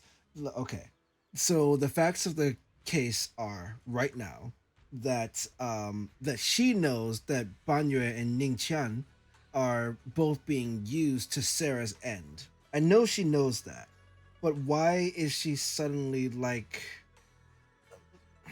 Why is she suddenly so keen on helping save them? Like she should still be hating Banyue, right? Because the fact still remains that he just stood there and let them die by her by what she's found out about him, right? So why does she suddenly want to save him? I don't how does that work? Okay, Milu. Thanks for stopping by. Have a good sleep.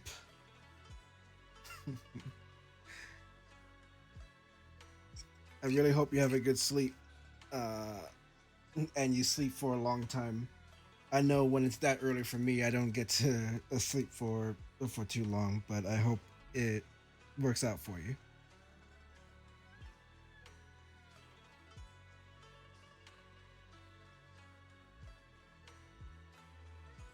That choice I forced Banya to make last night.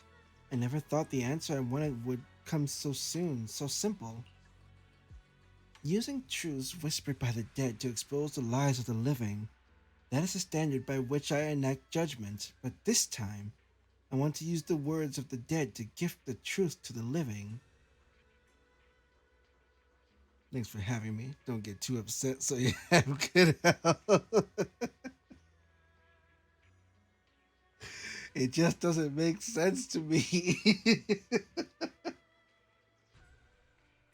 She just suddenly changed her mind off screen. She just suddenly changed her mind.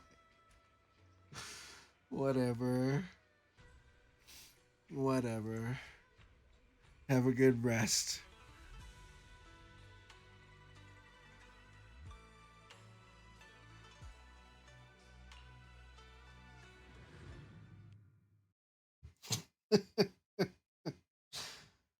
Yeah.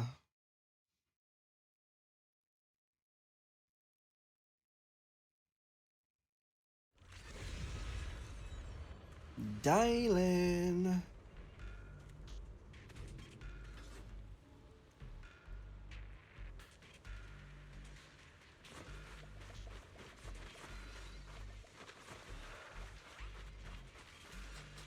Save the mystics in front of you. Qing Yuan, after tending to the mystic's wounds. Song Tao must have delivered the message to you. Is he okay? Don't worry. Don't worry, Senior Qingyuan. He'll be okay. But he told us that our fellow disciples from Suibian Temple were trapped by miasma. How did you manage to break free? It was Banyue Shifu. Somehow the sealed gate was opened last night.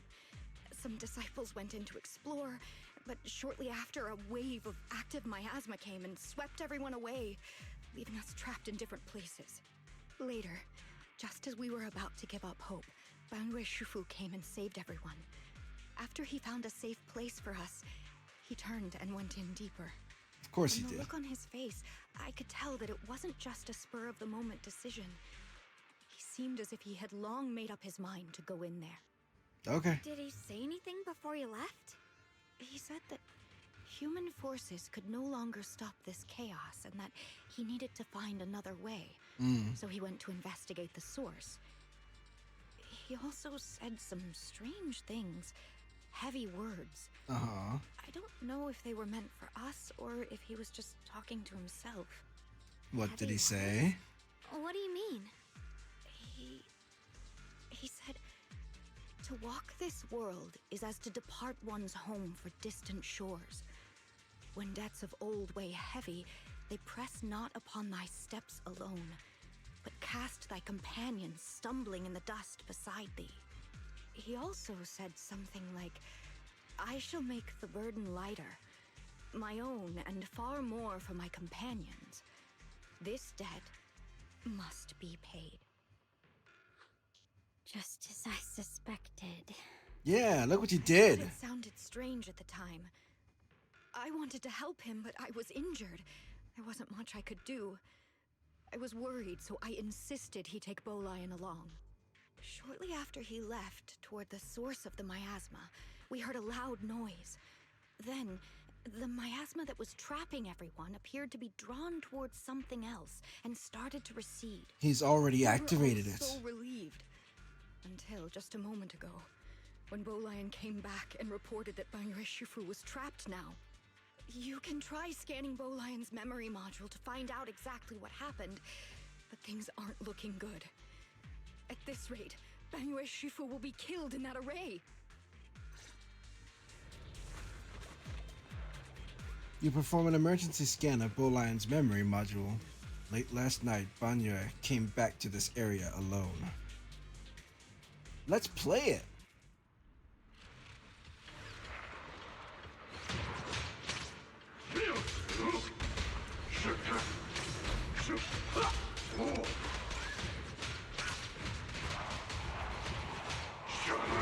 Sure. Qing Yuan. Banyue Shifu. Here's the situation. Qing Yuan explains the general situation. This chaos is beyond human control. We need to find another way. I'll seek out its source to save everyone. Banyue Shifu, those of us who remain here are too injured to move. Please take Bolion with you. Having him assist you would put our minds at ease. Alright. Being a Bangbu from Yunquay Summit, I'm sure it'll be able to find its way back to you by itself once this is all over. Wait. Bolion will be able to find its way back by itself? To walk this world is as if to travel distant shores. When debts of old weigh heavy, they press not upon my steps alone, but cast my companion stumbling in the dust beside me. For myself and even more so that my companions may walk lighter, this debt must be repaid.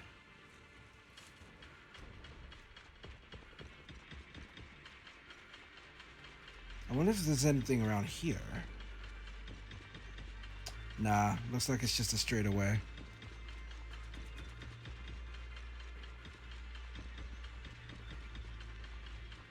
Yeah, I just need to go straight. Okay.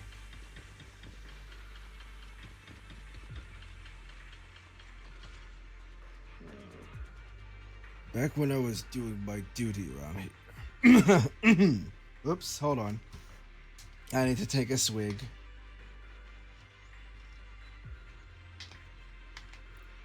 His voice is deep and gruff.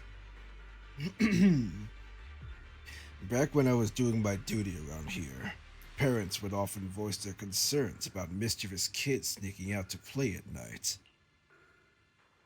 For their safety, special locks were installed. Only adults know how to open them. This must be something he heard in his youth and never forgot. We rarely came here back then. We must make haste and check the area for anything suspicious.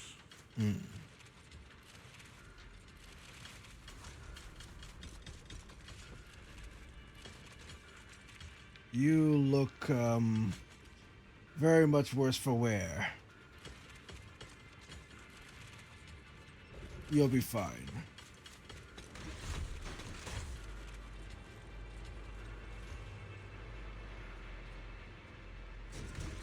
She's already here?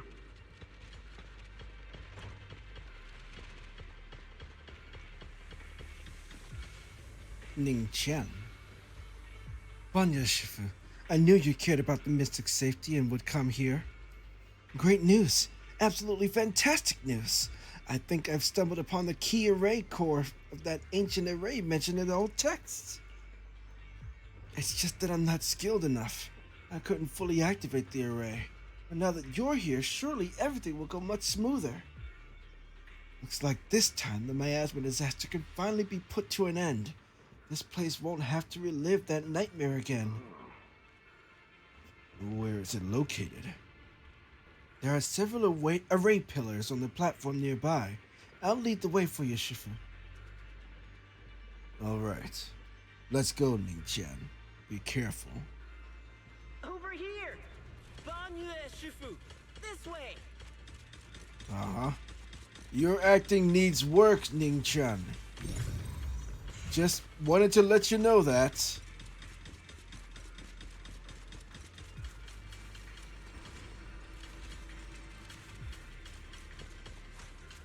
Ah, I can't go that way. Or this way. Alright, cool. Nameless ancient array. The array core is ancient, and the patterns carved into its pillars shimmer with an undying will to protect. Standing in the center, it's almost possible to feel the long dormant earth pulsing in agony, urging the activation of the array.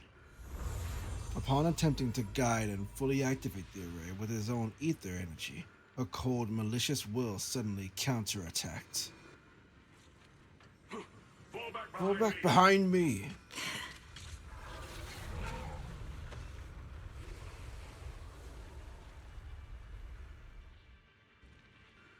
Bowline's memories regarding Banyue are cut off here. Probably kicked him out of the array and then he found his way back. The array has been activated and is continuously channeling miasma. It seems to be effectively absorbing and suppressing it. Banyue Shifu is trapped in a miasmosphere of great evil, and even though my training has advanced by leaps and bounds today, I still can't save the two of them. Alas, what a tragedy! Banyue seemed to know what Ning Chan was up to, but still went ahead and activated the array. Indeed, you should hurry to save Banyue Shifu, and take Bowline with you this time as well. Let's go! Ning Chen must have been the one who opened this door. It's like every inch of this place is etched deeply in his memory.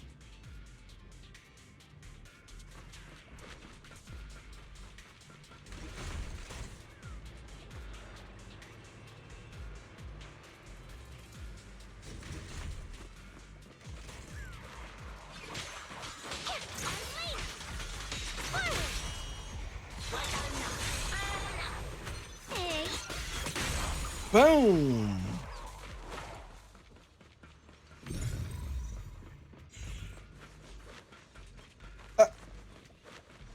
Oh.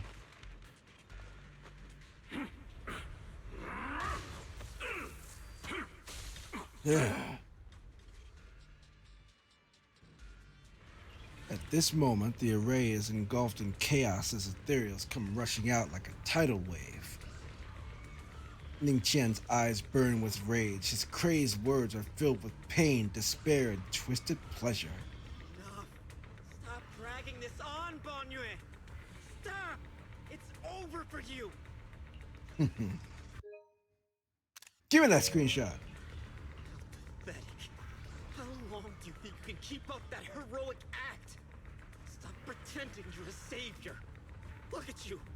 Look at the monster you become. Can't you see? Stop fighting. Just let me die here. We can both die here. You should watch me die. Just like how you watched my sister struggle on the brink of death all those years ago.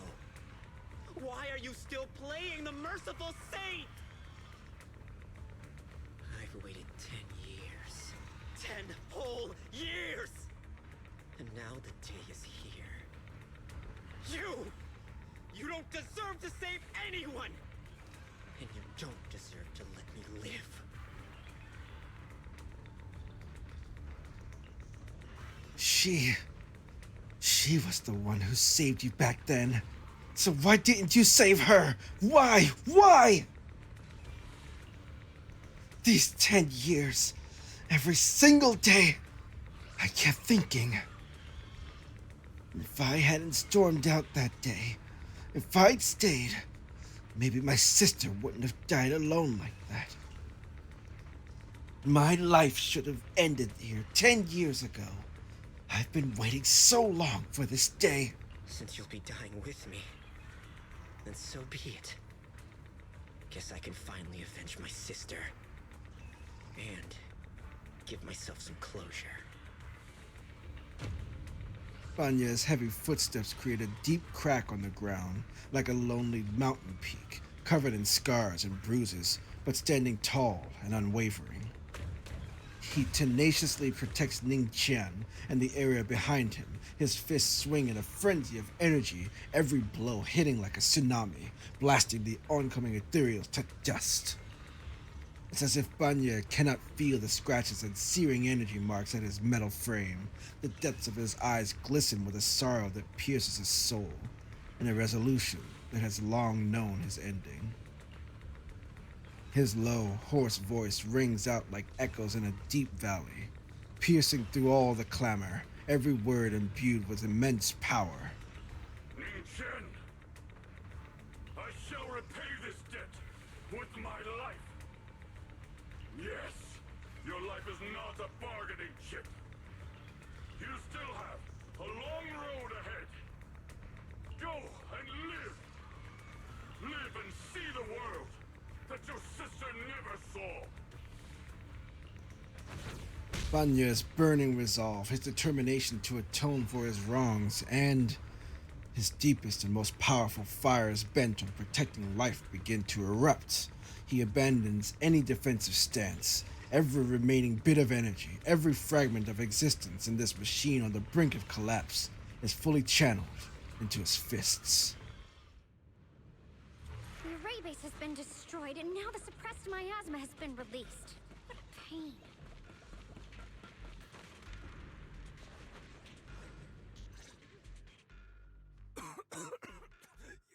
You finally made it! Banyue Shifu and his disciple are all trapped within that array. All? Banyue Shifu has been battling an endless stream of ethereals to protect that young fellow. He's been fighting for quite some time now. I couldn't quite make out what they were saying, but it sounded like the young man was begging Banyue Shifu to give up on him. And who knows how much longer he can hold them off. That platform is where Dad used to take me to see the stars. The array has been there all along, so close by. Is there a way to break through or enter the array? The concentration of miasma is too high over there. I can't get any closer. Fairy, scan and confirm the range of the whole array. Wise, you can try getting closer, but be careful. Fairy and I will think of a way to break it. Got it. Got it. Let's head in that direction.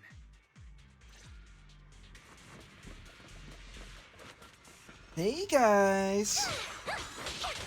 Star 1 for complaints. Star 2 for a chat. If you spot an ethereal. Hey. Bad! Boom! It won't work. The arrays absorb too much miasma. We can't break through that barrier. Maybe he can still hear us? Banyue!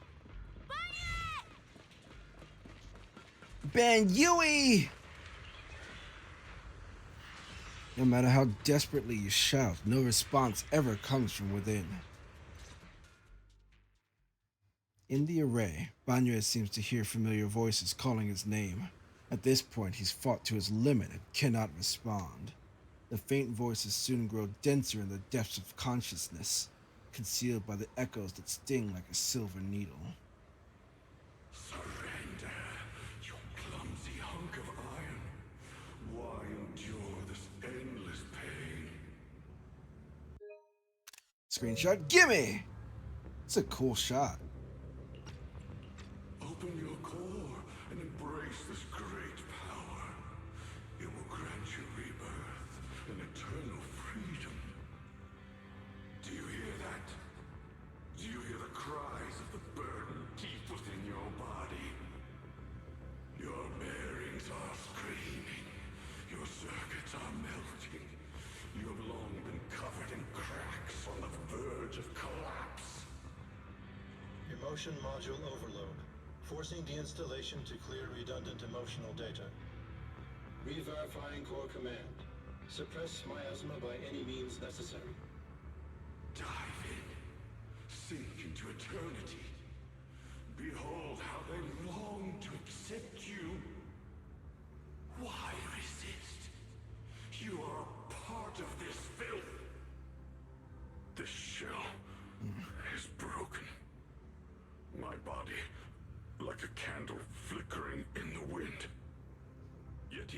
only a sliver of hope remains. The faintest glimmer of light. This heart must hold it fast and never let it go. So stubborn. Look at these scars. They're not just marks of battle. They're the price of bearing what should never have been yours to carry. Murderer. He must pay with his life. Your existence is a mistake. You should be eradicated. Feeling pain. It's nothing compared to the agony we feel. Descend to hell. Fall with us. That one sounded gross. Hold on. 10 minutes. 1 minute. A second. Second. Is it worth it? For those who hate you, who fear you, for those souls who curse you day and night, for a bunch of rotten worms, a world that only exploits you and fears you, suffering, exhausted. Then why trudge in vain through this hopeless mire? Hopeless mire. Give up. Give up your meaningless pain. Your very existence is a mistake. And your struggle, an even greater one. Even if I fall here, this is the path I have chosen. This is the price I have to pay. This will is like a stone, immovable, unyielding. Even if my body shatters and I perish here, I shall not falter. Let go of your meaningless resistance, of your heavy burdens. Let everything return to nothing, to its original, pristine, blank state. Isn't that a good idea? The creator? No more bloodshed. No more disappointment. No endless penance. No duty. No guilt. Only eternal release. Sarah? Several voices intertwine, overlap, and spin like an endless whirlpool of destruction, trying to crush Banyue's residual self-consciousness completely. Wise, Fairy and I found something. Oh? Master, an abnormally large convergence of miasma has been detected. Warning. Vital signs of the survivors in the platform area are extremely weak. Anomaly detected. Multiple energy flow nodes detected. I've marked the coordinates. Good. The ether flow corresponds with the signature of the array base. Destruction of these nodes would disrupt the formation, destabilizing its structural integrity and potentially disabling the array core. Let's give it a shot. Array base and array core. Looks like I'll just have to give it a shot. Great! Destroying the array base might not only break the barrier and save people, but it might even delay or even stop the miasma that the Matrix sends to the Creator. It's a race against time. We have to hurry. The nodes are scattered all over. Let's split up. Sure. Okay, leave this area to me. Proxy, you cover Xiaoguang. The noise in the array core is getting weaker. Let's go!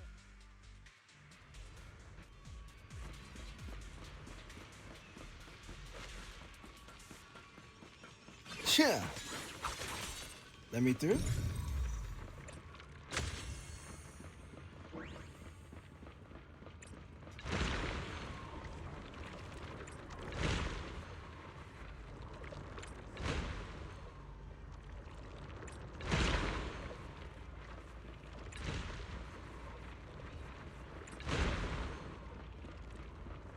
Oh, like this?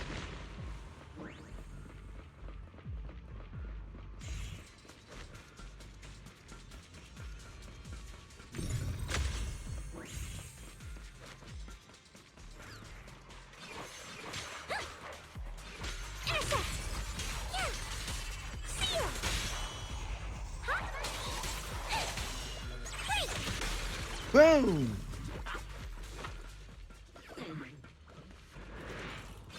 This is the last one on my end. Looks like it's up top. Hey! Kick! Boom! Alright, anyway.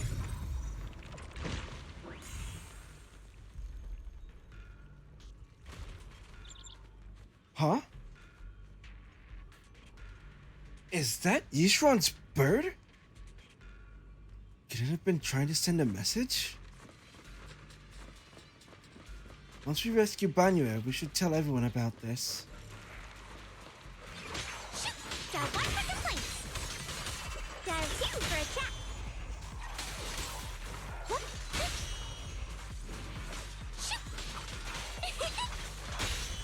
Whee! Phone's ringing.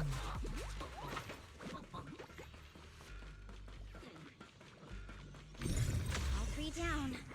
Whoa. It's all up to Xiaoguang and the others. Better hurry back to the array core and wait there. Turn around! Smash them! Anyway.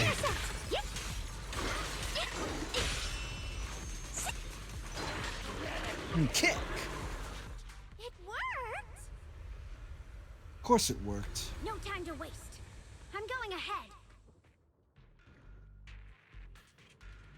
Don't you dare die just yet! Huh? Come on. There. Jeez. Dial 1 for complaints. Yes.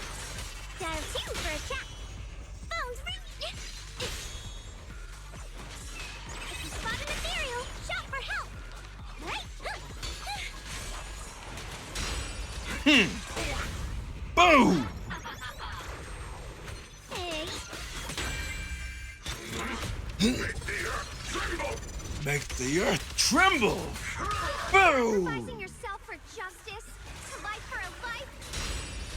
And you, charging into die over such a lousy trick? Where's that brilliant self-serving logic of yours?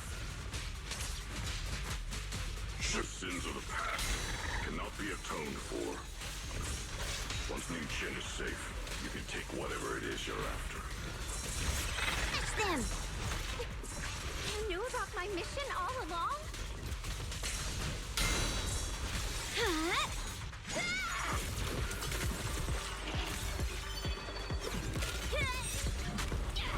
Boom!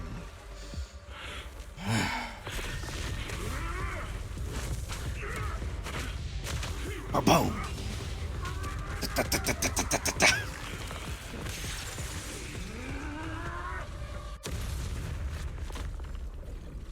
Woo!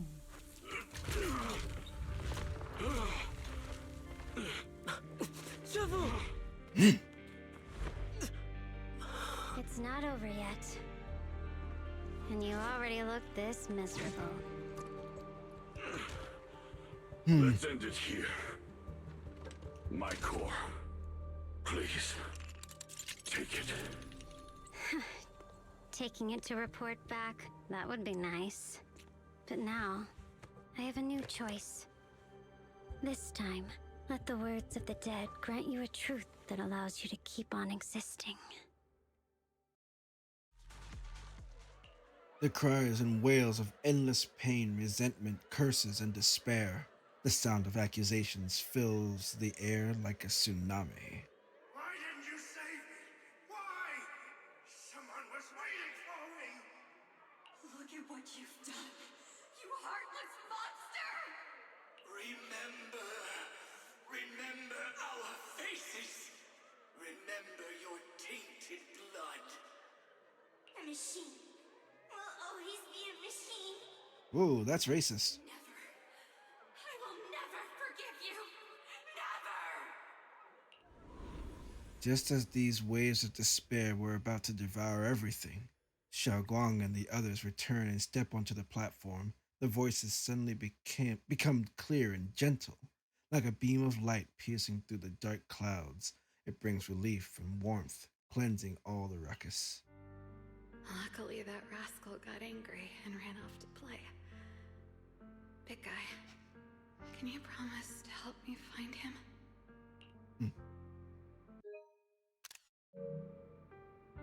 Sis? That's right. Stubborn. Always getting hung up on the smallest things. I know he'll probably hit a few bumps along the way.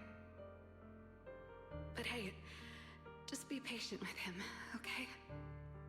Help him grow up safe, so he can see the better days I never got to. That's all I ask. The peace we found here made me complacent. I couldn't bring myself to open that thing. Maybe this is the price I pay. What's this? But please, please, our two children are still so young. We shielded them with a technique just before the explosion. The two of them still have a chance to live.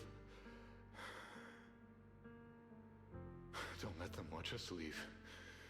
Don't let them suffer the despair of seeing their loved ones die. Don't let them grow up alone. I'm leaving them to you, Banyue. Get them out of here.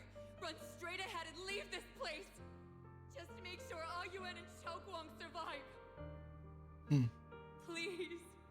I'm begging you. Thanks, big guy. Really. Thank you. Thank you. Thank you. Now, we can go without regrets.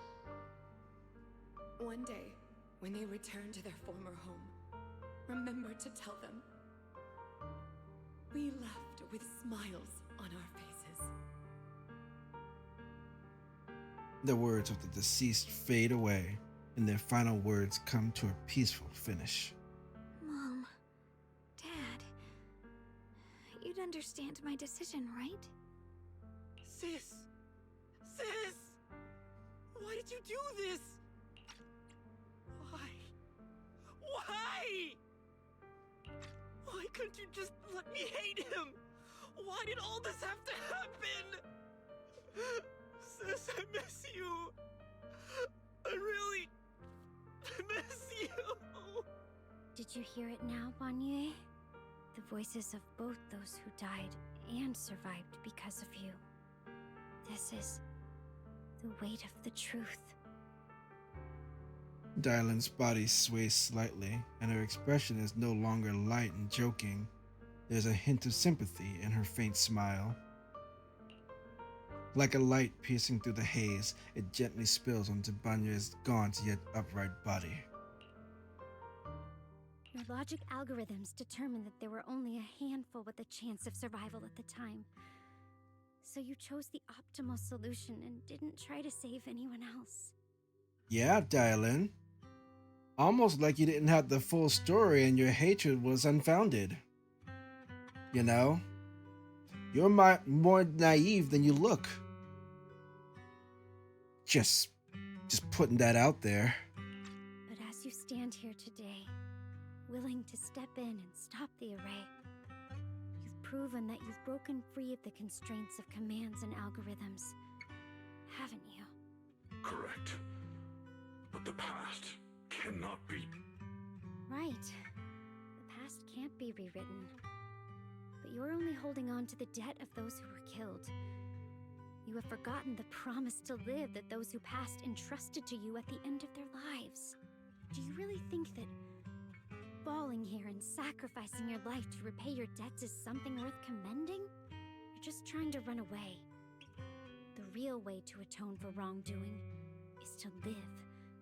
Living the way you are now. This human form with emotions, self-awareness, and the ability to feel pain.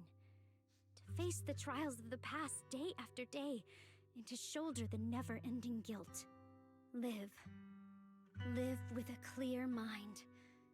Face the people you've saved. Be it gratitude, relief, distance, fear, even if you hate him. go fulfill your promise to the deceased. Keep going. Use every remaining moment to make up for your past.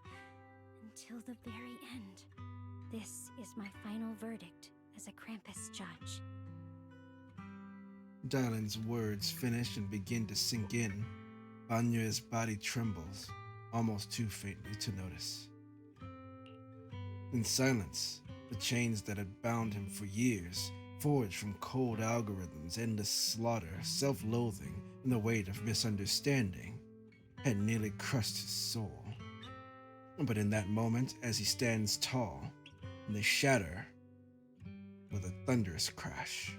Xiaoguang, Ningqian, about what happened all those years ago,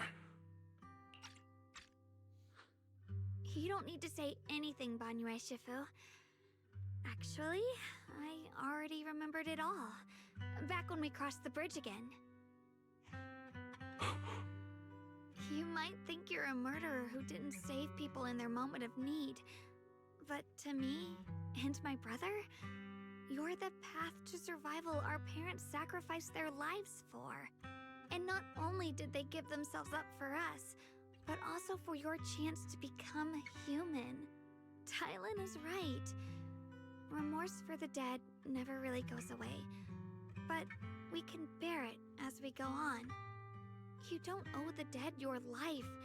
You owe them the will to use the hands that once killed to reach for more life instead. That's why I've never blamed you, Banyue Shifu. I also wanted to thank you, Dialyn, for letting me hear my parents' last words. It showed me that I was thinking the same way they were. You and your parents are such kind people. You and your parents are such gentle souls. And now, you've grown into exactly the person they'd hoped for. Ningqian, this is my own choice. You always have the freedom to choose how to face Banyue Shifu. Xiaoguang gently pats his trembling shoulder. Ningqian is choking up, his voice a little hoarse. Sorry. I'm so sorry, Banyue Shifu. I've hated the wrong person. For 10 years, I've hated the wrong person. I've poured my deepest hatred on you and squandered my sister's last wish. Ah, jeez. Ningqian. Of course I remember your sister. She was the one who found me deep in the hollow and brought me back to life. I still remember her last words vividly. I remember every face of those I could not save. Their faces have never faded. I was never able to find you in Waifei Peninsula after I rescued Xiaoguang and the others. Until years later, when you came to my school, I recognized you the moment you told me your name. By that time, you already looked like your sister all those years ago. You've known all along?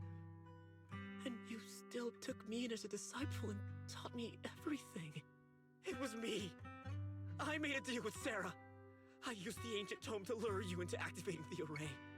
I thought I could use the array to absorb the miasma, hoping I could save more people and complete my revenge.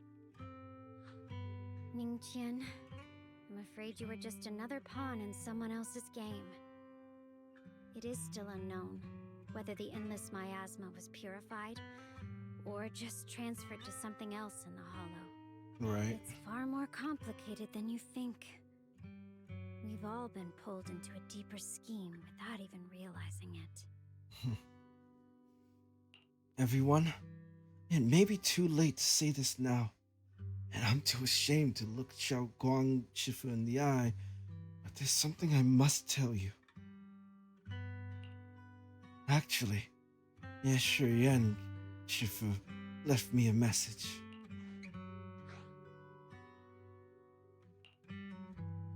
Senior Ye contacted you?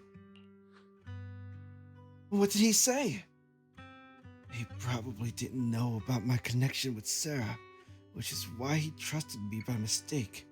He recognized me as a disciple from Banyue Shifu's martial arts school and asked me to pass on a message to have him look for a black bird inside the hollow. The, the Qingming bird? Could it be that Shifu left it behind to keep in touch with my brother? Speaking of that, I haven't had the chance to tell you. While I was searching for the array base earlier, I happened to rescue a black bird trapped in the miasma. I'm pretty sure that was the Qingming bird. Once it was freed, it immediately flew off like it knew exactly where it was going. Judging by Ning Qian's account, Ye Shiyan must have sent some kind of message through it.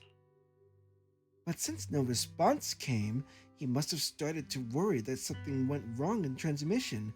So when he ran into a disciple from Banyue's martial arts school, he decided to entrust the message that way instead. The only one who's capable of trapping the Qingming bird would be the creator. My brother must be all alone out there right now. Ningqian, Xiaoguang, this place is dangerous, and you're still unstable. You should leave immediately, return with the others, and wait for Yixuan Shifu's support. I will only become a burden if I stay. Banyue Shifu, everyone, please be careful. I'll deliver the news, and if Yixuan Shifu arrives in time, I'll inform her immediately. The Qingming sword is reacting strangely in this area. There must be something I'm destined to face ahead. Banyue Shifu, I gave my word to Wise before we came. This time, I will not stay behind. I will not watch those dear to me face danger alone again! Banyue Shifu, Xiaoguang has made up her mind. Let's trust in her decision.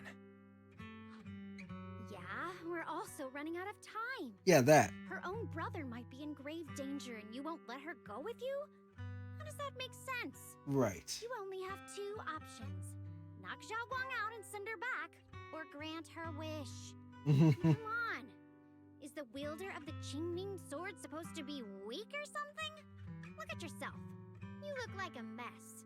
Give it a minute and we'll all be counting on Xiaoguang to save us. True. But we proceed with caution and must not act rashly. Banyue gives in and Ning Qian says goodbye to everyone before returning the way he came. Alright, now that we've set him on the right path again, it's time for us to go to that lousy creator's lair and turn the place upside down. Sarah, hi! As if sensing something, Dialyn suddenly stops and looks toward the shadows nearby. Sarah walks out slowly with her usual enigmatic smile, as if she were just passing by and hadn't been spying on her for long. The Judge of Krampus sure lives up to her name. Your perceptiveness is truly a pain. Are you done watching, Sarah Florin? It's been so long as no match found. In the database, you've picked up the habit of sneaking and hiding like a rat. You were investigating me. But now that the dust has settled, what happened in the past doesn't matter anymore. Krampus, Faithin, Ye Xunguang, I was hoping to lend you a hand and dedicate the power of this stone lion to the Creator as a gift. An offering of thanks for the power the Creator lost when they cleansed the miasma. Pity, all these changing plans, but no matter. That'll be enough. Almost everything's been purified in this place. Where is my brother? Look at you. You're just like you were in his nightmare. Pure, naive, and ignorant. Naturally, your brother is... Oh, well, look who it is. Oh, what? A familiar yet strange figure appears nearby. It turns out to be Ye Shiyan, but different. His face is filled with shock when he sees Xinguang. What are you doing here? Weren't you training in seclusion? Who sent you here? Brother, judging from your looks, are you also? Go back. You shouldn't have come here. Senior Ye, we're all worried about you. Are you in? Are you in? You didn't write that letter, did you? About how to break my connection with the Qingming sword. Note? What note? I said letter. What did you do, Sarah? Why is my sister here? No need to be so anxious. Uh-huh. You helped me find the creator in order to save her, didn't you? So what's wrong with organizing this moving reunion beforehand? Is there any point in pursuing such trivial details at this stage? Don't forget, I'm the one chosen by the creator. Only I can open the door for the creator's arrival into this world. Your obsession, the answer to fulfilling your tragic wish, is just ahead. The time is nearly upon us. Since you're willing to give everything to save your one and only sister, you'll definitely come, won't you? Otherwise, all our hard work will be in vain.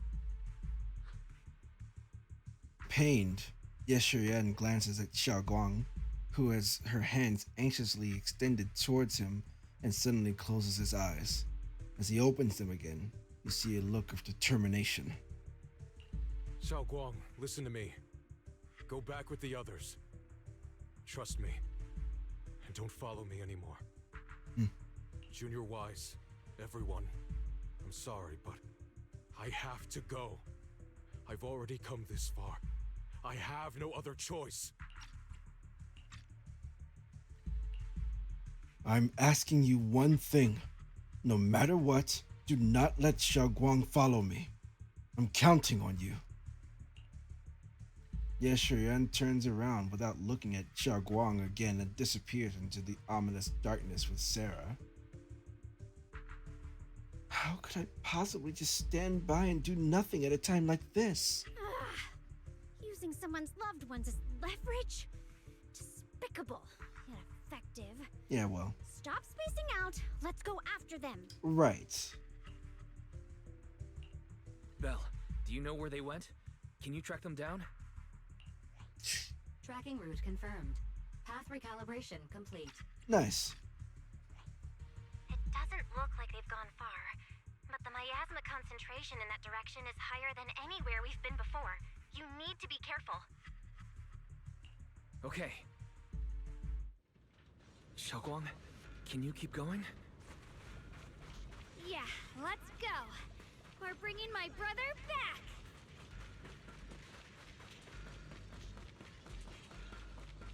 And we're gonna slap Sarah around. She's really gonna get it. Wait up, little master. The aura ahead feels sinister. I fear it may be a dangerous place. It's best to be prepared before going. Are you saying that I should add one more? Where we go, meeting you is the real reward.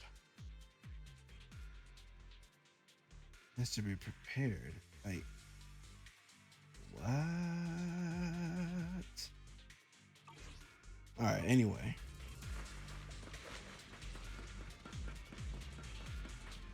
I don't know why they gave me that. Meanwhile, Sarah, who is not far away, welcomes the moment she has been longing for. Answer me. What's going on? What did you do to Xiaoguang behind my back? Why did you lead her here? We agreed she stays out of this until the creator descends. You broke your promise. True. Promise? Faced with the divine edict of the creator, the promises of mortals are as light as a goose feather. There's no need to get so worked up. Your sister's presence is just a necessary component in the process. You see, you, your sister, and I are all keys that have been gathered here. The grand descent is about to begin. Releasing your sister's shackles and fulfilling your deepest wishes. Those are the only reasons you were willing to abandon your companions and walk with me, right? Sarah, what exactly are you trying to do? What am I trying to do?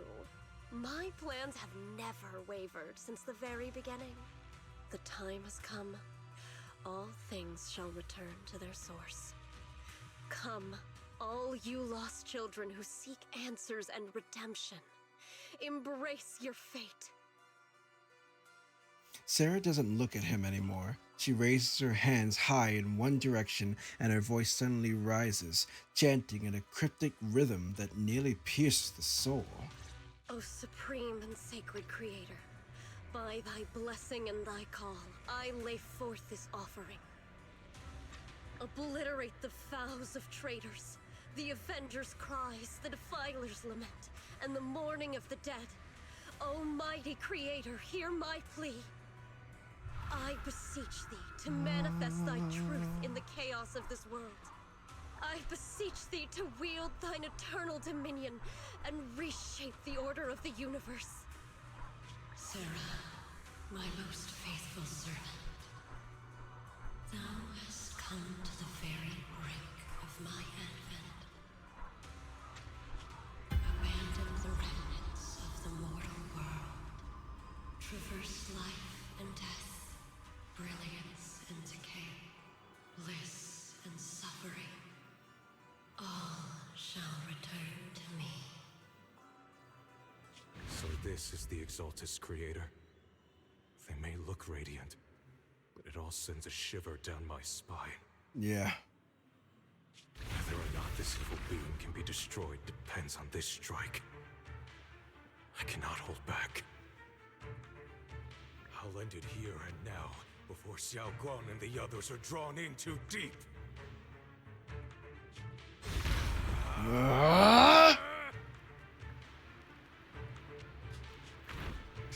So after lying in wait all this time, you're finally showing your fangs. Move! Foul miasma, be gone! Finally. Abomination! This is the end for you!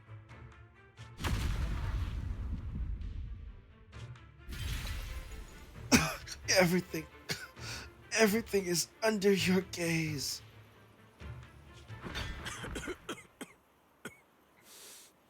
It's a tricky one, just as expected. It even tried to reflect my attack. Good thing it's been blasted into ether particles now. That should be the end of it. Abandon the mortal world. Traverse life and death. Shall return.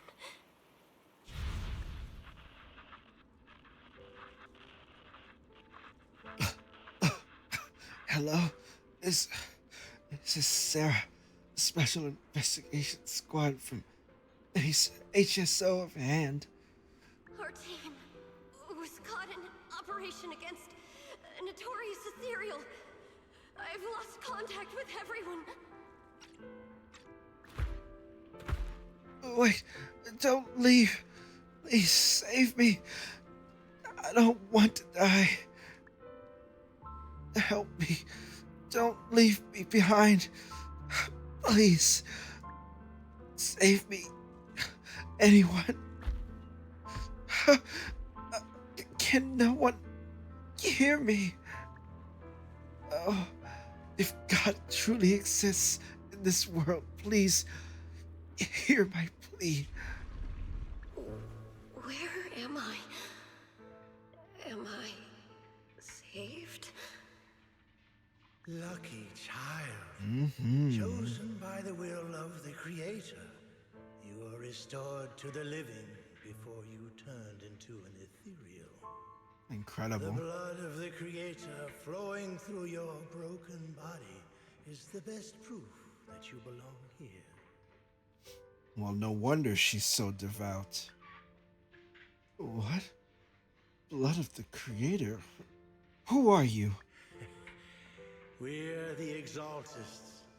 I'm Soph, the scribe and the current overseer. Hmm.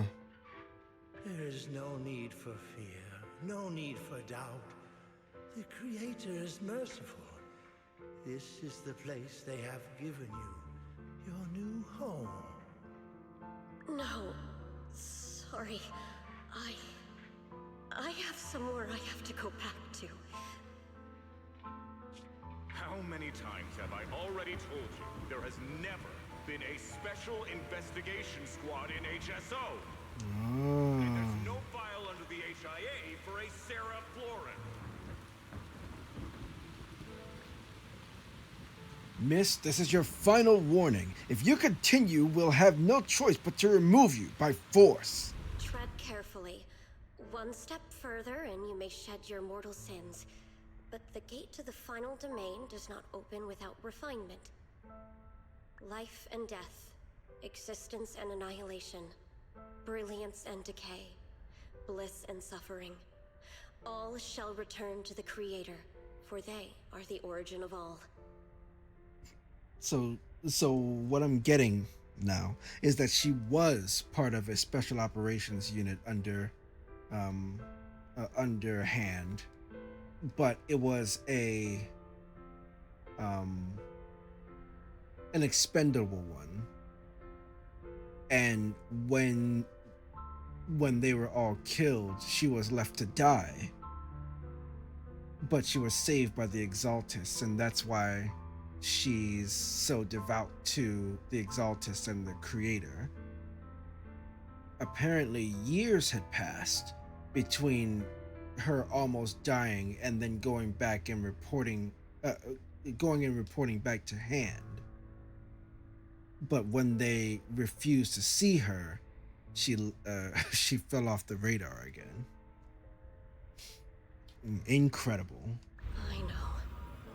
Deep inside my body, my soul, lies the seed of evil I've long refused to face. The cycle of cause and effect you have lain is clear.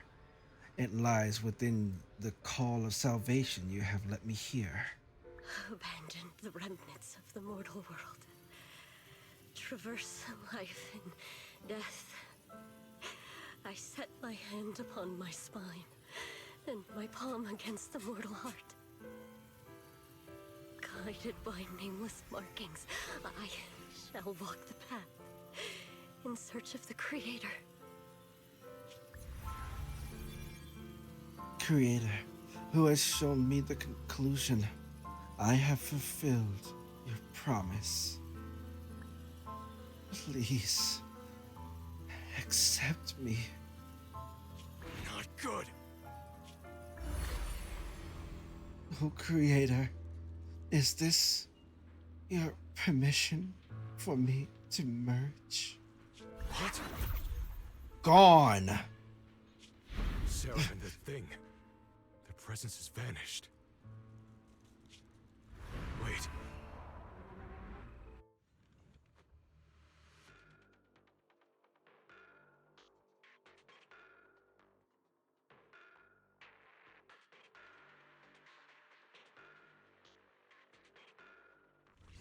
This presence, it's grown even stronger. That Creator has returned. Huh. Oh no!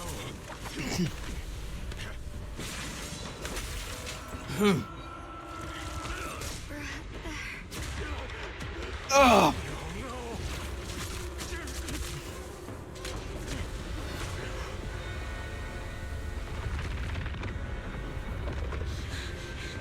Brother, wait for me!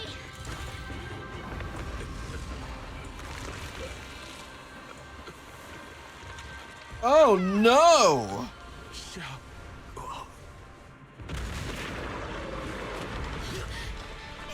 Ish. What is this? Right? I don't care what you are. Give me back my brother! I refuse to lose anyone important to me again! Twisted being. Could it be the Creator Sarah's been searching for?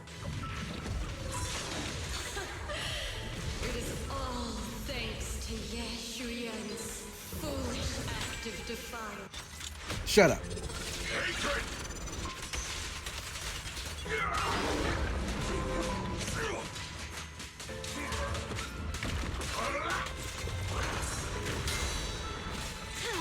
Hello? This is the end for you! Ba, ba, ba, ba. Rah.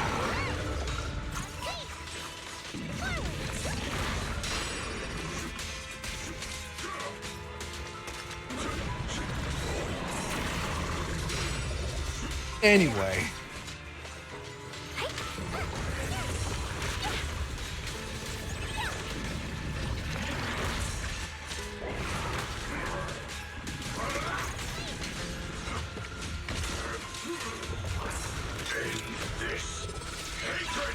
And this hatred. Bam!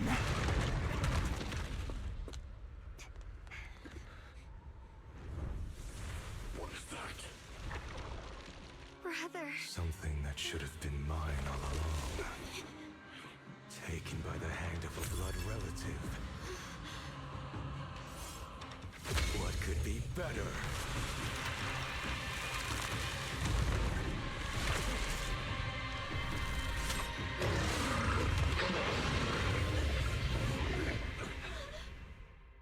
Neato.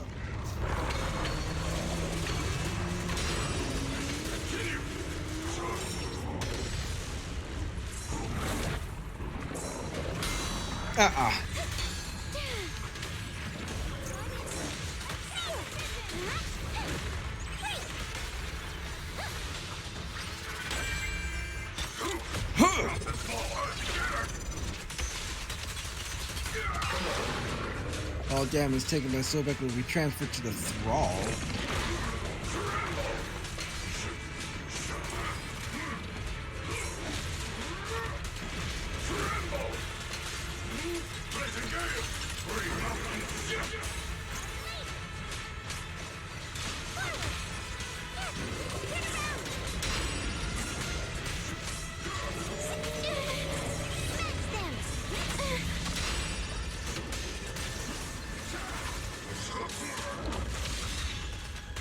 Anyway.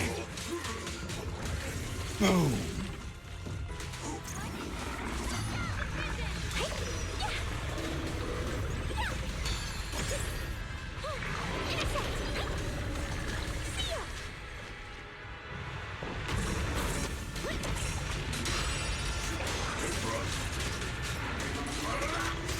Ah. Where are you going?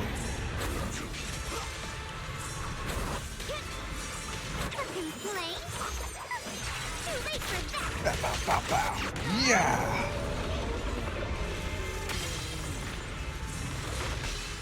Woo.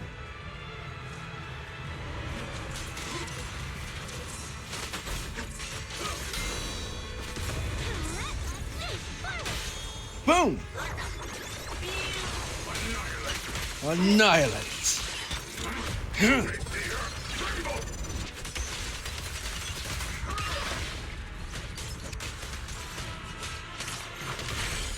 Boom! Huh.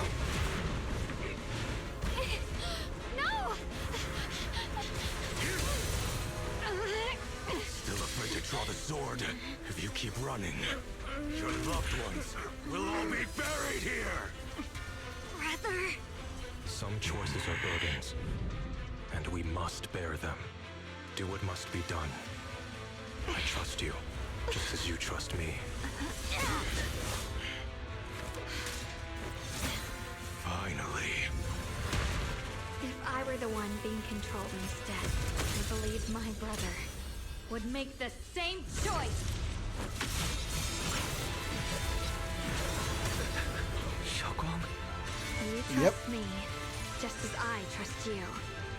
Somehow, I'm not afraid anymore. The seal is broken. Great!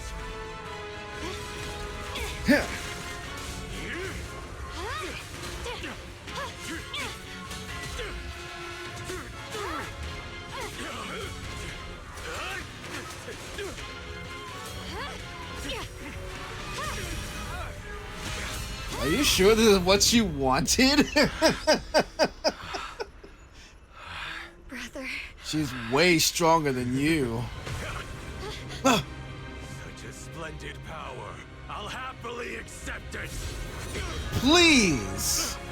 How could that be? A mere evil spirit, and you dare speak so arrogantly. Come on. Wielder of the Qingming Sword of Yunhui Summit. This sword, with heaven and earth as its guide, shall cleanse all evil! Xiaoguang, I already know. This voice.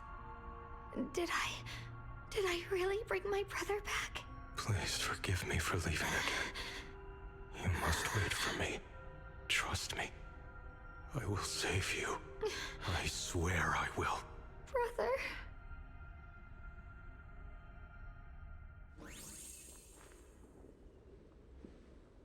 Weak ass evil spirit. Didn't stand a chance. Why was I saying it in the first place? That's why I was saying anything in the first place. A few days later, the long silence finally breaks. Xiaoguang finally wakes up. That was so easy. Weak ass evil spirit. Xiaoguang's awake, Wise. You should go check on her first. Dialyn and Banyue Shifu will be here soon. We'll wait for you to check in on Xiaoguang before we start our discussion. Okay. Why isn't anyone talking about Shurian?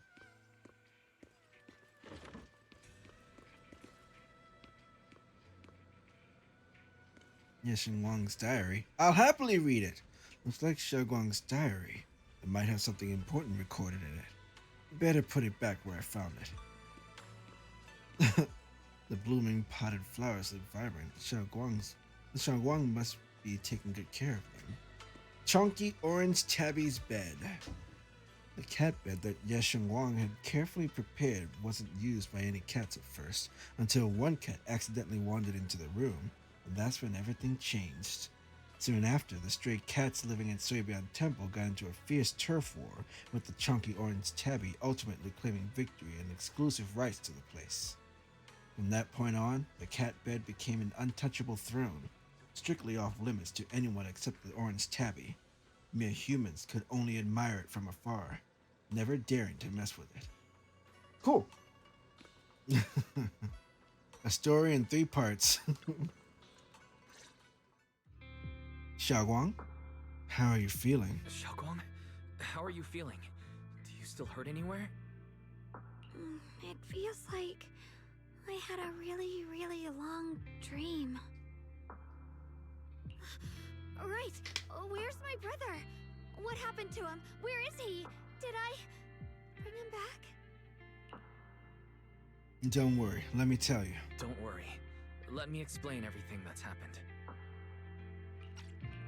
After you defeated that thing, the creator, or at least its embryonic form, you passed out from exhaustion. Weak ass creator. The power wrapped in that black mist dissipated, and Senior Ye, he seemed to come back to his senses.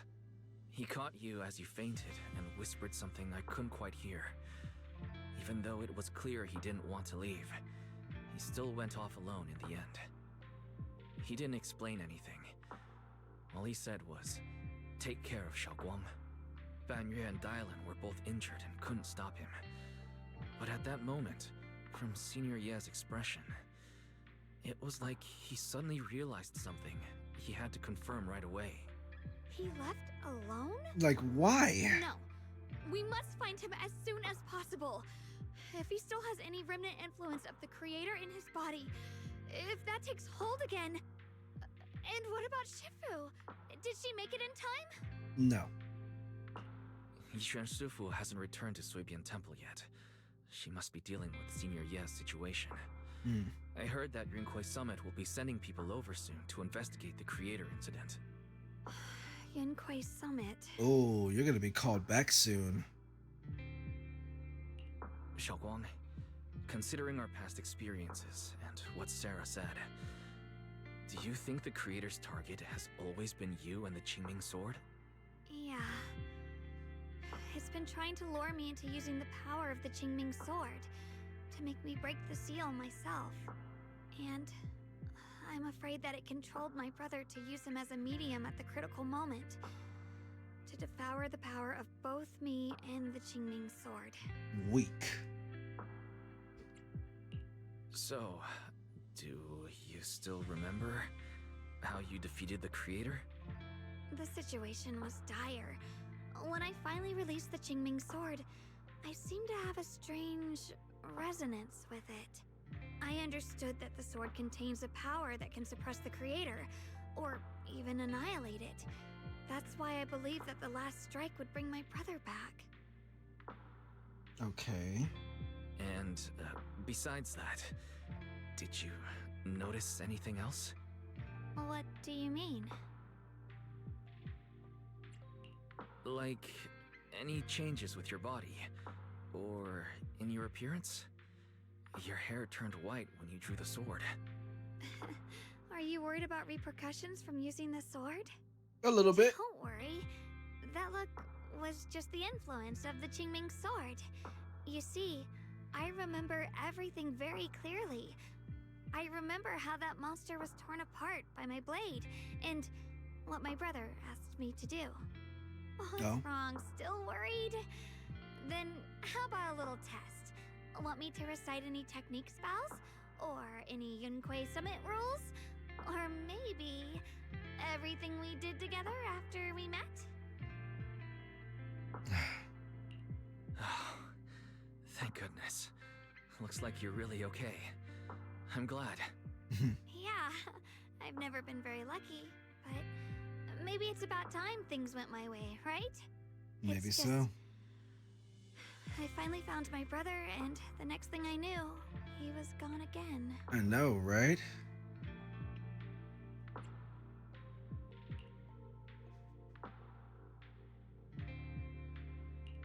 At least now we know. We can be absolutely certain that from the start, Senior Ye was never swayed by Sarah and the Creator. He even tried to contact Yishuan Shifu secretly. Yeah, it seems like Sarah was using the promise of separating me from the Qingming sword to lure my brother into cooperating with her.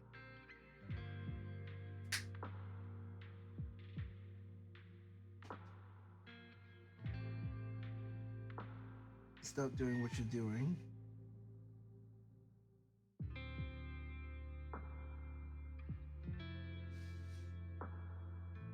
Talking to my cat. But I don't think my brother ever believed her. He only played along so he could get close enough to find a chance to destroy the Creator before it could take form. He didn't realize that the Creator's focus was on me and the Qingming sword all along, and that Sarah had already drawn me into her trap long before I noticed. But now that the crisis is over, and he's finally out of their grip, why doesn't he come back? He was clearly worried about me. When I was half-conscious, I remember hearing him ask me to forgive him for leaving again, saying something like, he'd definitely save me. I can't wait to play as Shurian. It's gonna be so cool to have the sister and the brother, her transforming into white and him transforming into black. Oh, I can't wait. It's gonna be so fun. It doesn't sound like he's just worried that I'll be consumed by the sword. It's more like he's trying to tell me something. Could it be that he's learned of something even more terrifying? Could be. Something he felt he had to deal with on his own right away, to the point where he didn't want us involved at all. Since Senior Ye asked you to trust him, then let's just do that. What's most important now is for you to rest up and get better quickly. Once you're fully recovered, we'll work together to find him. And this time, we'll make sure he doesn't disappear on us again. Right. The concern in Xiao Guang's eyes softens, replaced by a quiet determination. She nods firmly, pushing down her unease, and in her gaze, hope flickers to life once more. Huh? Oh. Now it's time to wrap things up with Dialyn and Banyue.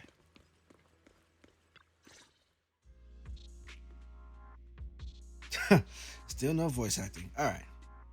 How's Xiaoguang doing?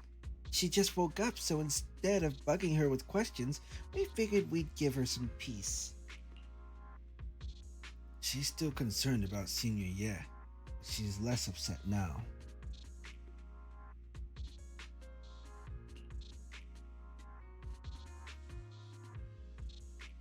But after hearing that the creator was repelled and that her brother made it out safely, she's calmed down for now and is resting. I'm afraid I'll have to trouble you to keep a closer eye on Xiaoguang's state of mind these next few days. Of course. Please don't worry, Banyue Shifu. Xiaoguang only drew her sword for Senior Ye and all of us. I'll make sure to keep an eye on her condition. She's always been tougher than we think, but that's also exactly why it's so hard not to worry about her. Back to business. What's this resonance signal you two mentioned earlier? Let me explain. It was sudden and chaotic, and we didn't have time to look deeper, so we couldn't tell you right away. When the creator, or rather, that power Xiaoguang fought off, was first awakened, 4 areas in Lemnian Hollow simultaneously emitted extremely brief but highly similar energy resonance signals. Which 4 areas? We can only locate 3 general areas at the moment. One was right where the creator appeared at the old mining site. Another was the area where we confronted the Exaltist Overseer Mevarok. Oh. And the third one was the town. Ooh. Yeah. Coincidentally, these are all places Bella and I have been before. You've been to all 3 places? Yes. Oh. Don't tell me these are all popular attractions. That's not the strangest part. What's really worth noting is the 4th signal. Fairy? Oh. The spatial coordinates of the 4th resonance signal are severely blurred. Existence confirmed, but precise location cannot be confirmed due to high-level energy interference. Whoa. So that's why you said you know of 4 places, but could only confirm 3 of them. Warning. Though brief, the peak value of the signal's miasma energy exceeded all known records within Lemnian Hollow.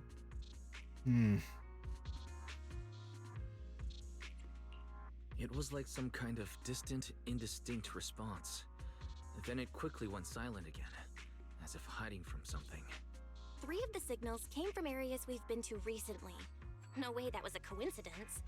But that last one, it's hidden so deep that even Fairy couldn't pinpoint it. Where could it be? It's a little scary. 4 resonating signals. There must be some underlying connection we haven't uncovered yet. Right. That disgusting miasma creature we fought, and the Ye Shuyun controlled by the creator, might have just been the opening move. The creator testing the waters. Incredible. Whatever it is, it's still out there lurking, scheming something. I'll report this to Krampus and closely monitor any changes inside the hollow. I will also investigate further. Things will go much better with your help.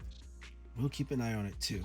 With Krampus and Banyue Shifu helping out, things will definitely go more smoothly from here. While we keep Xiaoguang company, Bill and I will keep an eye on the situation too. Let's all stay sharp, everyone. This calm might just be the eye of the storm. A brief moment of respite before everything gets thrown into chaos again.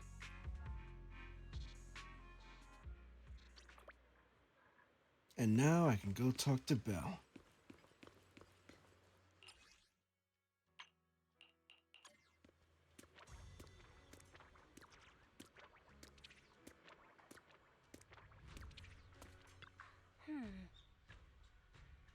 Well, things are settled for now. Though I've got this feeling there's definitely more trouble brewing ahead. There's still much about the creator and other secrets of the Hollows we don't have any leads on yet. But hey, at least this time, and all those times before, we pulled through, didn't we? No matter what lies ahead, at least we've got reliable companions on our side. Yeah, at least we're never fighting alone, Alrighty. Even the biggest problems can wait until tomorrow. Right now, I just want to take a nice hot shower and sleep. Wise, you should get some rest too. Gotta recharge those batteries to be ready for our next adventure. Nice.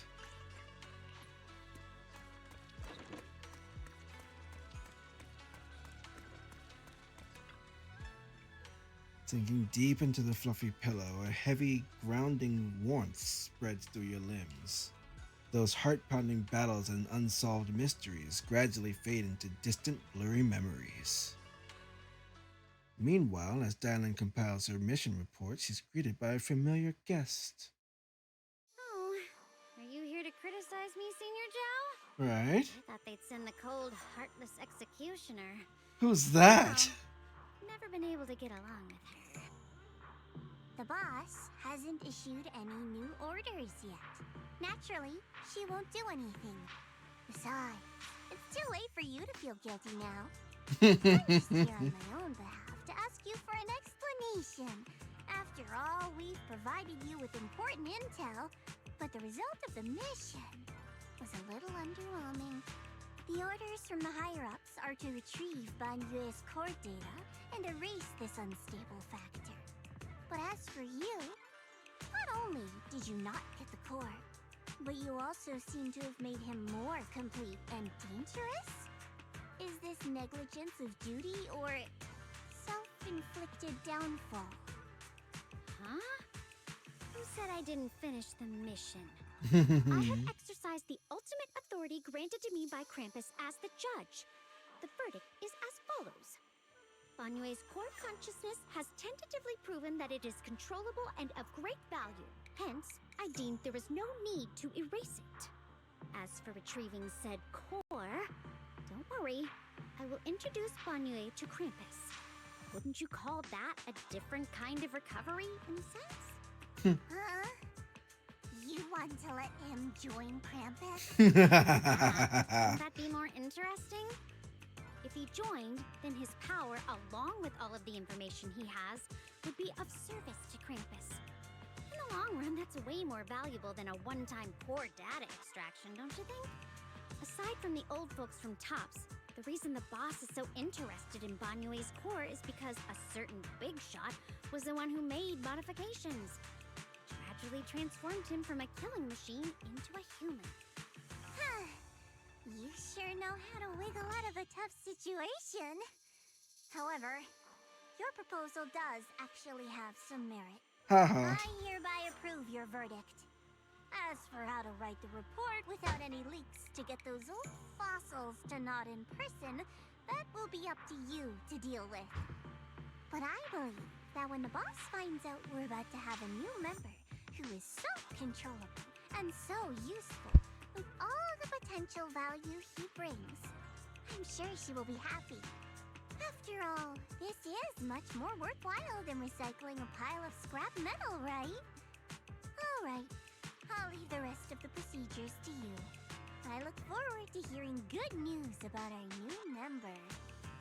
I'll still be relying on you to help me persuade the others. How many of you are there? The conversation comes to an end with sweet but cold farewells. Dialyn remains where she's standing and exhales softly. Banyue, your path to redemption begins with Krampus. And it will be a long road. Don't let me down. The skies over Waifei Peninsula remain heavy and gray. But for Banyue, the path toward a new life now lies open, and one less shadow stands in his way. The night deepens, and all is silent, as Suebian Temple is shrouded in hazy moonlight. A single room is lit with a dim yellow light, like a stubborn little firefly in the darkness. On the day I secretly snuck into Suebian Temple, I saved a chubby cat. Give me that screenshot! Alright. The next time I came to the temple, I tried to pass myself off as the acting temple master, only to get caught red-handed by Junior Wise. The day we went to Yimchasin, I was wearing that casual dress. Junior Wise said it really suits me. The storyteller at Yumcha Scene told fascinating tales. We ate osmanthus cakes made with fresh petals preserved in honey, sticky rice powder, and kumquat peel. Oh, she's writing in her diary. Banyue Shifu doesn't like greasy or spicy things. When handing him hot tea, the cup handle should be to the right. Dialyn really likes honey. She always doubles the amount. Senior Inhu's secret marinade. Grind the dried tangerine peel into fine powder. Use just a pinch when seasoning the meat. When we gathered around the fire that night, we looked at the stars together and exchanged embarrassing stories. I talked about... She is being affected by the Qingming sword. Wow, that's incredible. I talked about... Why can't I remember? I knew it just a second ago. I wrote it all down right here. The words on the page are blurry, twisted, and morphed, as if they are about to break free from the shackles of the pages and disappear completely. A tear falls from her eye, hitting the diary with a sharp peck.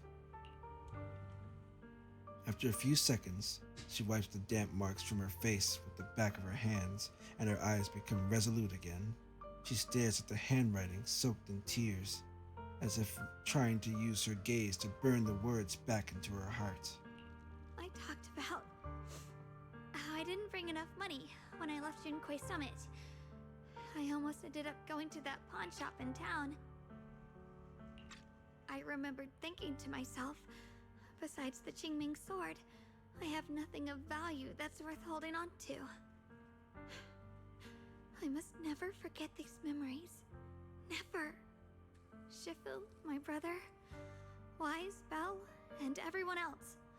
I must remember all the beautiful moments we shared together. I have to remember. In the light,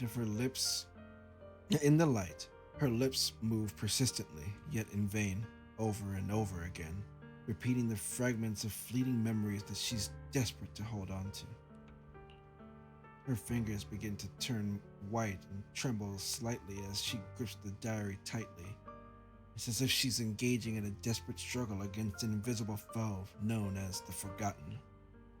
Only the still damp tear stains on the paper silently tell the story of a young girl who in the darkest of nights used all her strength to pretend the world is still as it always was. To pretend she's still the same Ye Xinguang, whole, unscarred, unaffected by the Qingming sword. Yay! It's so cool. An amazing and not at all sad story we had just witnessed. Wow. We all know the effects of the Qingming sword. Yes, what a time! What a time! What a time to be alive and to witness such very upsetting stories. But we did it! Yay! Oh wait, no, hold on. I've got a echo of stone in the abyss. Where's my thing here? Come on, don't do this to me.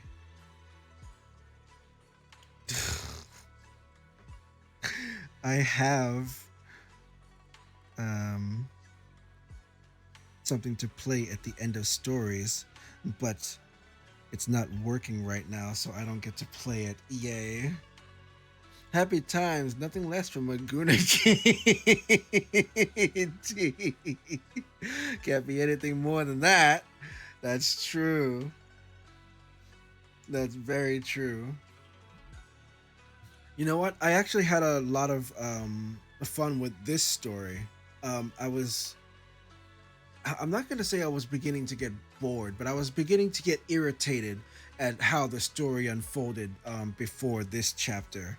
But now it's become a little more interesting. I'm a little more invested again in in the end of this story, and so I'm really happy um, with it. We'll see what happens in the future. I can't wait for. I can't wait till we get to play as Ye Shiyan, as well as Ye Shunguang, because both of them being able to transform into black and white characters, like the Taiji two symbol, the Yin Yang symbol. That's gonna be fun. I can't wait. They're gonna let me do it too. They're not gonna kill off Yeshurien because that would be very upsetting. And I'm gonna be able to play as the brother sister combo, and that's gonna be very fun. Because they're cool. They're because Hoyoverse is cool like that. Yeah. Okay. And it won't be sad at all. That's right.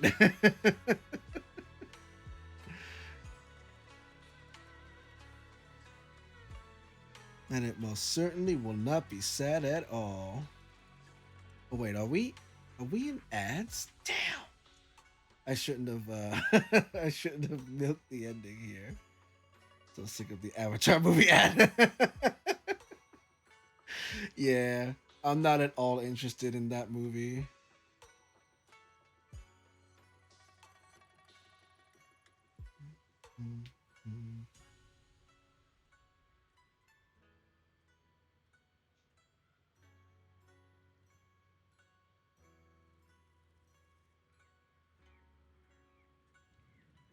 Let's see. My all my streaming stuff is falling apart. All right.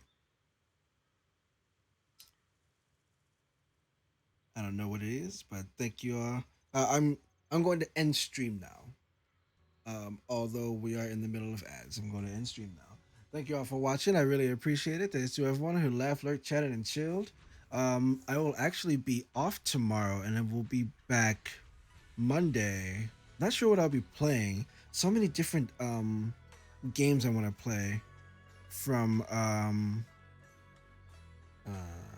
AFK Journey to Pokemon Legends ZA to finally finishing up Hollow Knight Silk Song. I still need to do that. Yeah, there's a lot I want to do and not a lot of time to do it. But oh well.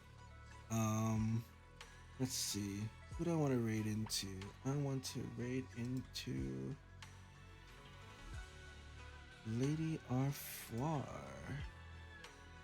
She is playing Persona 3 Portable.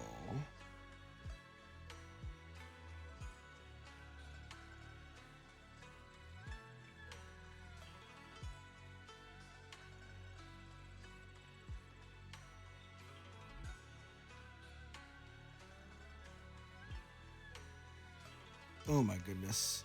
My computer's going so slowly. So slowly, in fact. Okay. But yeah. Have a good night, Imagina. Thanks for hanging out through all the through all of the scuff and through all of the time. Man, I spent a long time playing. But yeah, it was fun.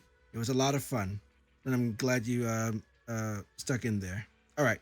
That's all I got for y'all. Stay safe. And I'll see y'all next time. Later.